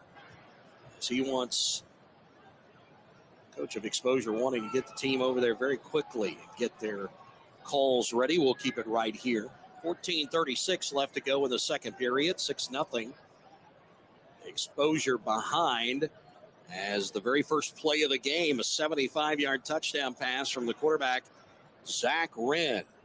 And we're still trying to get the correct name and number for the receiver who caught it. We don't have his information. Number 1 in the uniform, able to make the catch. He got behind the defense, able to sprint his way to the end zone after making the catch on the underthrown ball. But, you know, that seemed to be the only breakdown in defense that we've kind of seen from that team. I mean, Team Underrated just decided to take advantage of the situation on that first play and caught Team Exposure off guard. Palmer's going to throw on second down and underthrows his receiver out on the left side. That was Fjeldseth.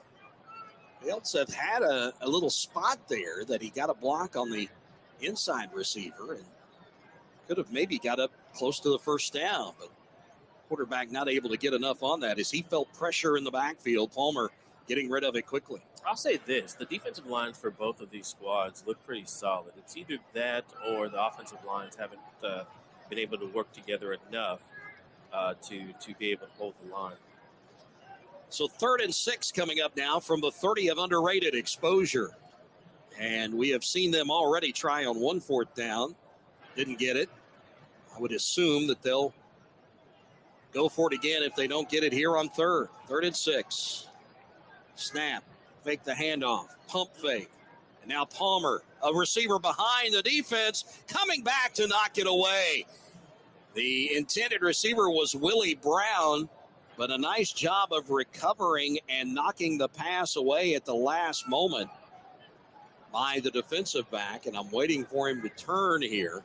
It's Barryon Schuler out of Sam Houston High School. Played his prep year at Oklahoma Wildcats Prep. And he's a showman as well. He's a showman. Said, don't send that my way. The receiver, Brown, had gotten behind the defense, was wide open, but the ball severely underthrown, which allowed Brown to come up and be able to make a play after recovering. Hit him right in the back of the head. 4th down and 6 from the 30. Got to get to the 24, and Exposure will go for it. Looking to throw is Palmer. Out of the pocket, he's sacked. And the ball comes free, and I think they're going to call it a fumble.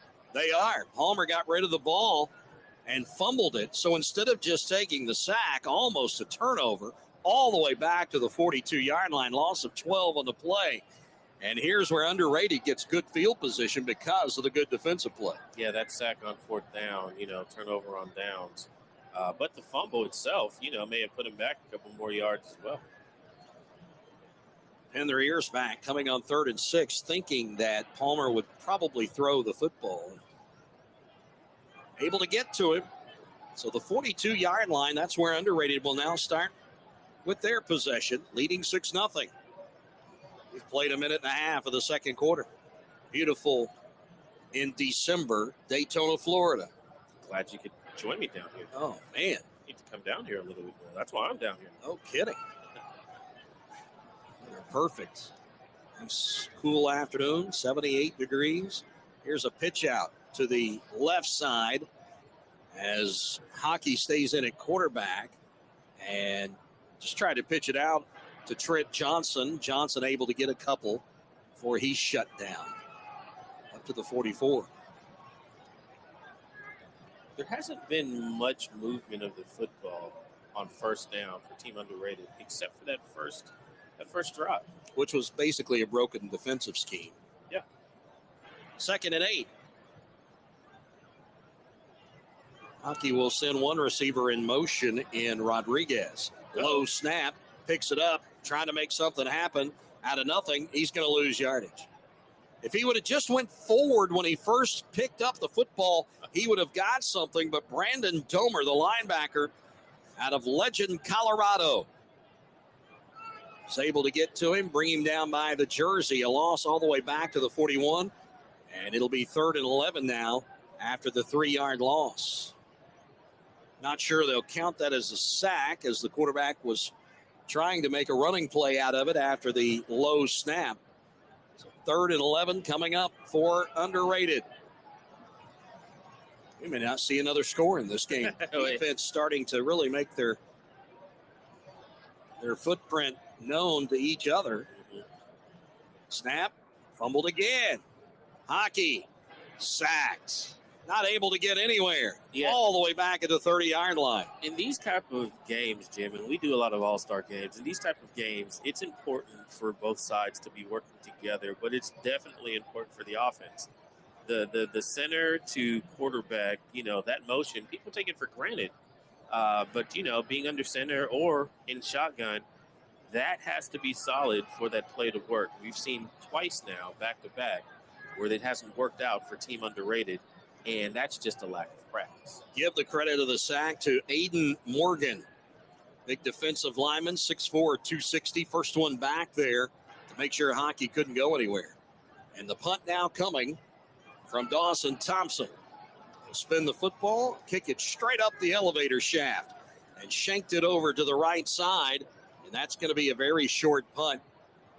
Where did it go out? The 45-yard line. Woo. So a 15-yard punt for Thompson, and Exposure gets great field position once again after their defense gets a negative running play and then a sack on the quarterback, Hockey, of Underrated. Team Exposure has been playing on their own half of the or the other half of the field. They've got to punch one in here, Jim. They've got plenty of opportunities. So they'll stay with Palmer at the quarterback position for Exposure. Little jet sweep touch pass here. And able to get up the field is Tayon Kane out of Newtown, Maryland. And Kane, a nice gain on first down. It's going to set up second and short, 2nd and 3. Little jet sweep, but he cut it back inside at the hash, Spence. Yeah, the blocks that are going on right now are pretty solid. But the integrity of this defense, both defenses really, to be able to hold people inside and not let them get outside of their defense. That's what's keeping this game to a one-score game. See if they go back to a running play here. The running back is McInnes, right side of the quarterback, Palmer, and they'll give it to him. Left edge, running room. Gets across the 30 up to the 28 before he's taken down by the linebacker, Kevin Moore. Actually, the defensive lineman, Kevin Moore, out of Memphis, Tennessee. Played his prep school ball at Mississippi Prep. Does move the sticks, though. Just the second first down of the day for the left tackle Exposure. For Team Exposure. He had such a good block on that. That's why that off-tackle play worked. I'll have to double check that for you here in just a minute. Here's a running play that's not going to get anywhere. As a matter of fact, he's going to lose a yard as Palmer gave it once again to McInnes. And Team Underrated waiting for McInnes to get the football that time all the way back to the 29. It'll be 2nd and 11. At left tackle's Tyler Nordman. Tyler, good job, man. 6'5", 295-pounder. Solid, got inside the pads, kicked his man out, off tackle, worked perfectly. He's down on the field for a moment before the game. Nordman just towers over you at 6'5". 2nd and 11 coming up for Palmer and Exposure here. This time the snap in his hands across the middle and knocked away. Good play by the linebacker, playing zone in the middle of the field. Sean Maxwell out of Montgomery, Alabama. 6'2", 220-pounder, just sitting in a zone in the flat. Stuck his paw up and got a good pass break up there. Fantastic athleticism. You wanted to see a middle linebacker or somebody playing star with the ability to actually climb the ladder and knock those passes down. That's definitely necessary. going into the next level in the college. He was not assigned a receiver there. The receiver was coming across the middle. He just happened to be in the area. So now 3 receivers over to the left side for Exposure on 3rd and 11. Palmer with a new running back with him in Toll-Free, but instead going to throw. Arm pump, now throws down the field, looking, and I believe a jump ball up here at the 7-yard line. I thought there was a receiver on the left side that was pushed down. Yeah, I thought there was going to be some pass interference there. That was Hale. Or check that. No, I'm sorry. Yarrick. Dalton Yarrick, 6 foot, 160 pounder out of Alabama, who was over on the left side down the sideline, got pushed down, but I don't think an official saw it. Yeah. I think there's going to be a timeout here. So with 8:33 left to go here in the second, 6-0 underrated with the lead. Defense is starting to take over. It's 4th and 11 for Exposure, and they will probably go for it. You'd have to think, I mean, with all of the times that Exposure's been past the 50-yard line with plenty of opportunities, I'm kind of worried about their offense here. I know you don't get in these all-star games, you don't get a lot of time to practice with your teammates. I understand that. You may have a week, maybe less than that. But you got to be able to be a little bit more efficient in moving the ball. Go with what's working. We saw that off tackle work for a few yards. Run it back. Get some positive yards, getting a scoring position. However you feel. So Palmer on 4th and 11 will go for it. Waiting the snap. Movement up front and a flag. They're going to stop everything. That may have been an offsides on the defense.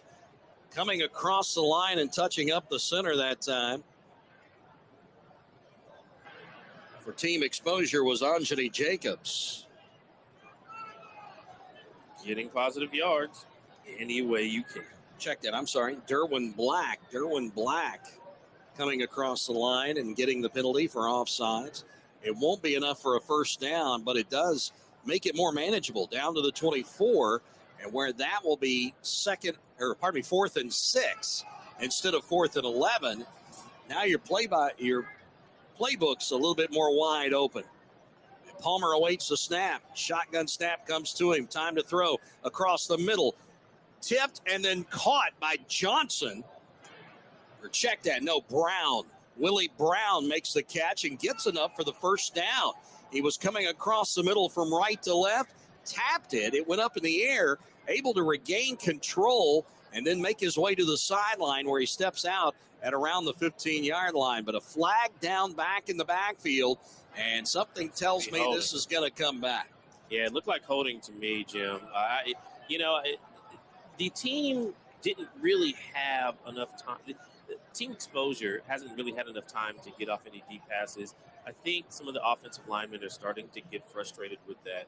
And when you get frustrated on the offensive line, sometimes you hold. Sometimes you're trying to give enough time for your quarterback to get that play off, and sometimes you make that mistake. So here is the call. It's a personal foul against Team Exposure. Now, they got to the 15. They picked up the first down. Here's where it gets weird.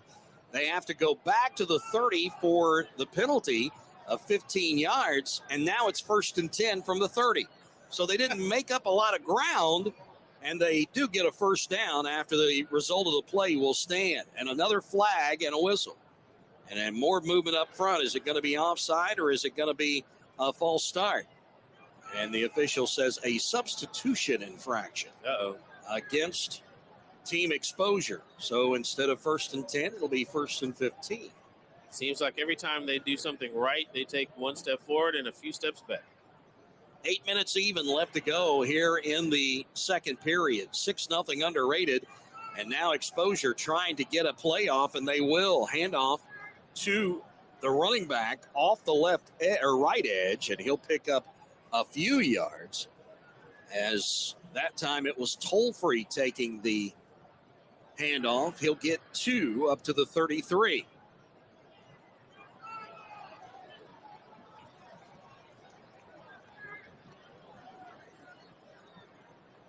had a different running back in there, and now they have to switch the running back out. They put an extra receiver in, does Exposure. 2 wideouts to either side. Toll-free still in the backfield with Palmer. Let's see if this line can block. 2nd and 13. This pass. Defensive backs back up. Pressure over the middle. Again. Picked off at the 17-yard line. This time the pickoff is by Barryon Schuler, and he's going to get up the sideline all the way across the 40-yard line to the 43 before he's knocked out of bounds. Barryon Schuler. So that's the second time Palmer's been intercepted in this game.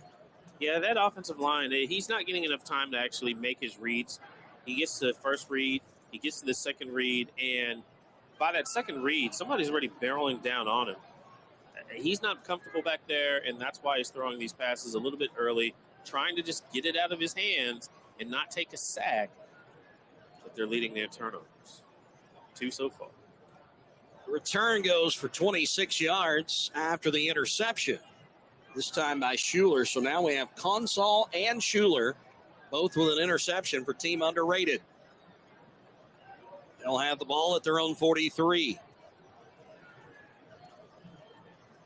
Wren's back in at the quarterback position for Team Underrated. He's got the 1 touchdown pass, the only score in this game.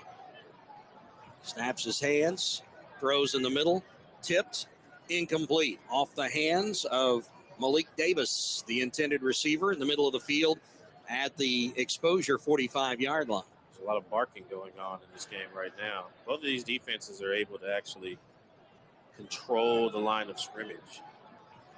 Notice some area football coaches at the college level in attendance here today, watching and possibly scouting just a little bit.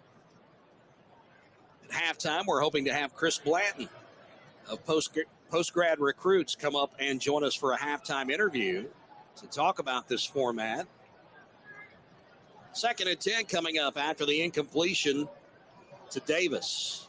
3 wideouts left, 1 right. Snap of the hands and a delay. Draw play, and the running back's not going to get anywhere. Going to Johnson again, and he may have gotten to the 45. They'll give him forward progress for a couple of yards, but that is all. And 3rd and 8 now coming up for Underrated.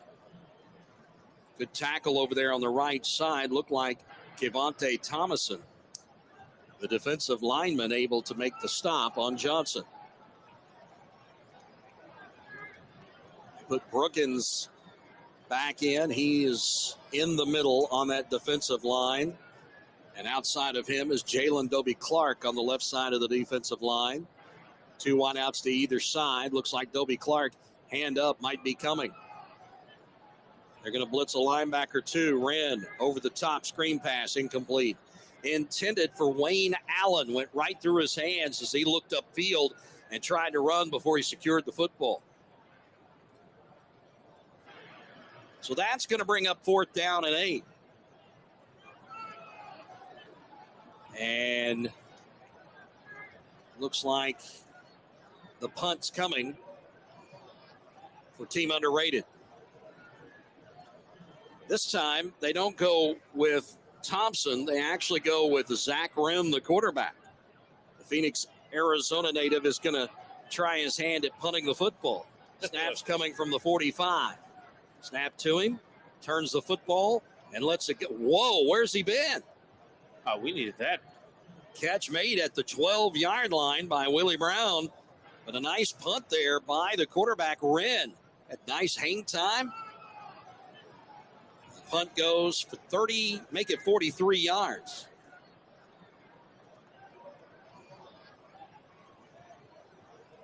So the worst field position of the game, actually check that. No, one other time, Team Exposure had to start inside their own 10-yard line. So this is their second starting field position, second worst starting field position with 5:45 to go before halftime. Exposure looking for some points. The only scoring play, Underrated, had a 75-yard touchdown pass on the first play of the game. 6-0 Underrated. Handoff, right side, through the line, second level. And able to get up for a nice gain is Jordan McInnes. Greensboro, North Carolina. Myrtle Beach Collegiate was his post-grad school. Interesting. I'm learning about all these new post-grad schools. There's a lot of them that are just popping up because of the success that some have had, such as IMG. Went to North Guilford High. Sets him up after the 5-yard gain for 2nd and 5. Under center. And a whistle that blows everything dead. Somebody jumped on that exposure offensive line. That's going to take away the 5 yards that McInnes worked so hard for on the first play and take him back to 2nd and 10.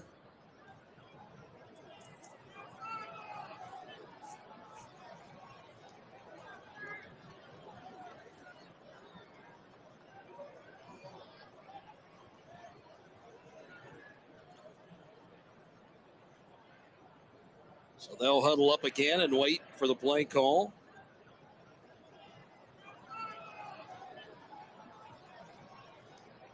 McInnes listed 5'10", 190. He may have put on some pounds. And all muscle, too. Looks a bit bigger than that. So under center again is Palmer. Snap, turnaround, handed to McInnes. He'll get off the Golf in left the Mahoning edge. Valley starts at Mill Creek Golf Course. Come out to the 36 beautiful hole design course by Donald Ross, and golf lessons are available by calling the team shop at 330-740-7112. Don't forget about family fun nights on Friday and Saturday evenings, a family of 4 with cart for only $25. Or visit the Wick Recreation Area and the lighted Par 3 course. Book your tee time today at 330-740-7112 or online at millcreekmetroparks.org. Dr. Ashdown and Dr. Carnivus have been making Happy Feed in the Mahoning Valley for 35 years. Our offices are located in Cortland, Champion, Austintown, Columbiana, and Howland. Our Howland office has relocated to 8601 East Market Street to the top of the hill. Advanced Podiatry offers sports medicine and treatment plans for all ages. You can also request an appointment online by visiting our website at advancedpodiatry.com. Advanced Podiatry, where surgery is always a last resort.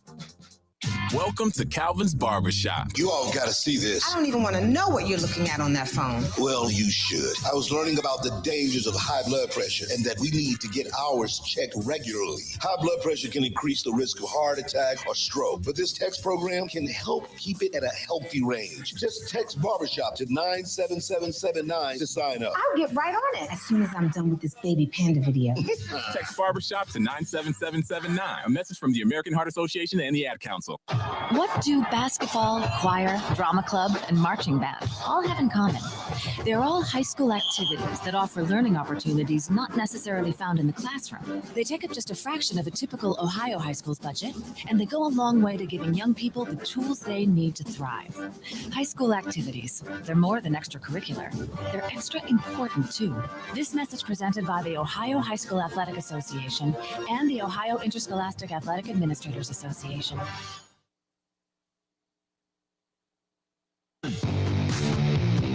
From high school to the pros and everything in between, you're listening to City View Sportscast, part of the iMedia One network. Golf in the Mahoning Valley starts at Mill Creek Golf Course. Mill Creek Golf Course is the host venue for the AJGA PGA Hope Program, 8 high school teams, and 2 collegiate teams. Mill Creek Golf Course is your Callaway certified golf hub fitting facility. It was named the PGA of America's National Merchandiser of the Year for a public facility 2022. Book your tee time at 330-740-7112 or online at millcreekmetroparks.org. In the small town of Elmira, New York, a boy was born into an all-American family. The odds of him achieving his dream in the fashion industry? 1 in 23 million. The odds of having a child diagnosed with autism? 1 in 68. I am Tommy Hilfiger, and my family is affected by autism. Learn more at autismspeaks.org/signs. Brought to you by Autism Speaks and the Ad Council. Located in Applewood Estates in Boardman Township, the Applewood Swim and Tennis Club offers a pleasant family environment. Choose a membership that meets your needs and enjoy a relaxing venue that includes not only swimming for the family, but also youth activities such as competitive swimming, tennis, and more. Enjoy the friendly atmosphere all summer long with the staff and members of the Applewood Swim and Tennis Club. For more information, go to applewoodswimandtennis.com or call 330-953-2833. Hi, it's Mark Means, host of By All Means, Tuesdays at 5, right here on Western Reserve Radio, WRDB, The Scourge. That the clock still runs, even when you go out of bounds here in this All-Star. They're taking their time getting to the line of scrimmage, 45 seconds remaining. And Palmer, a long time before the count. Now he has to scramble out of the pocket, and he's brought down from behind. Able to come down from behind and get him is C.J. Sheets, the linebacker out of Lake Mary, Florida. 6'2", 220-pounder. And a timeout called with 33.9 seconds remaining as the football goes back to the 26-yard line. A loss of 4 on the play. I would have liked to see that timeout actually taken after the last first down to see if they could get set and run more efficient plays. Now, 33 seconds, you only have a couple of shots into the end zone before this is halftime.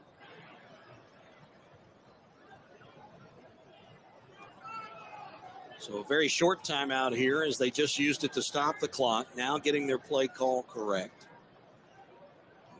Halftime, we're hoping to have Chris Blanton of Post-Grad Recruits join us to talk about this event.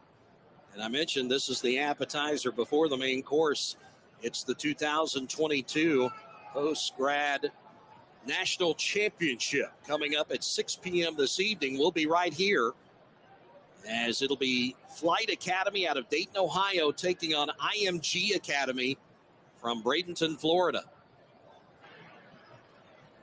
We're ready to go now with 33.9 seconds remaining. Palmer in the shotgun, 2nd and 14. That's immaterial, really, with the time left. Now having to scramble off to the right side. Throws, middle of the field, caught and then dropped at the 18-yard line. Sliding down almost with the catch was Richard Winston. He had found the soft spot underneath the defensive backs over on the right side, not able to make the catch. So 3rd and 14, but 25.8 seconds remaining with the incompletion. The clock did stop. Got to see team exposure and max protect here to get the ball down the field. The only reason why exposure hasn't had longer plays is because their offensive line isn't holding up the 5 seconds that's necessary for that 40-yard route or that 30-yard play. They bring Tollfree out and put in Javion Brookins. And Brookins is a 5'7", 240-pounder. Looks more like an offensive lineman out there in the backfield on the left hip of Palmer. Clap of the hands, shotgun snap, looking deep, middle of the field, picked off and dropped. Coming across underneath. Oh, no, what we got going on? Little flag has been thrown, I should say. Laundry all over the field. The intended receiver down at the 5-yard line was Richard Winston, almost with the pickoff for his 2nd of the day was Aiden Consol. And then, as Spence mentioned, pushing and shoving after the play back near the line of scrimmage at the 30-yard line. It's a brouhaha. The flag was thrown by the center judge. I think it's going to be a personal foul. It's a dead ball, personal foul against exposure. So any chance, well, they're going to call it both ways. So offsetting penalties. Well, it stops the clock, which is good. That's exactly right if you're an exposure fan. 20.8 seconds remaining. So offsetting penalties of personal fouls called on the play, dead ball after the play was over.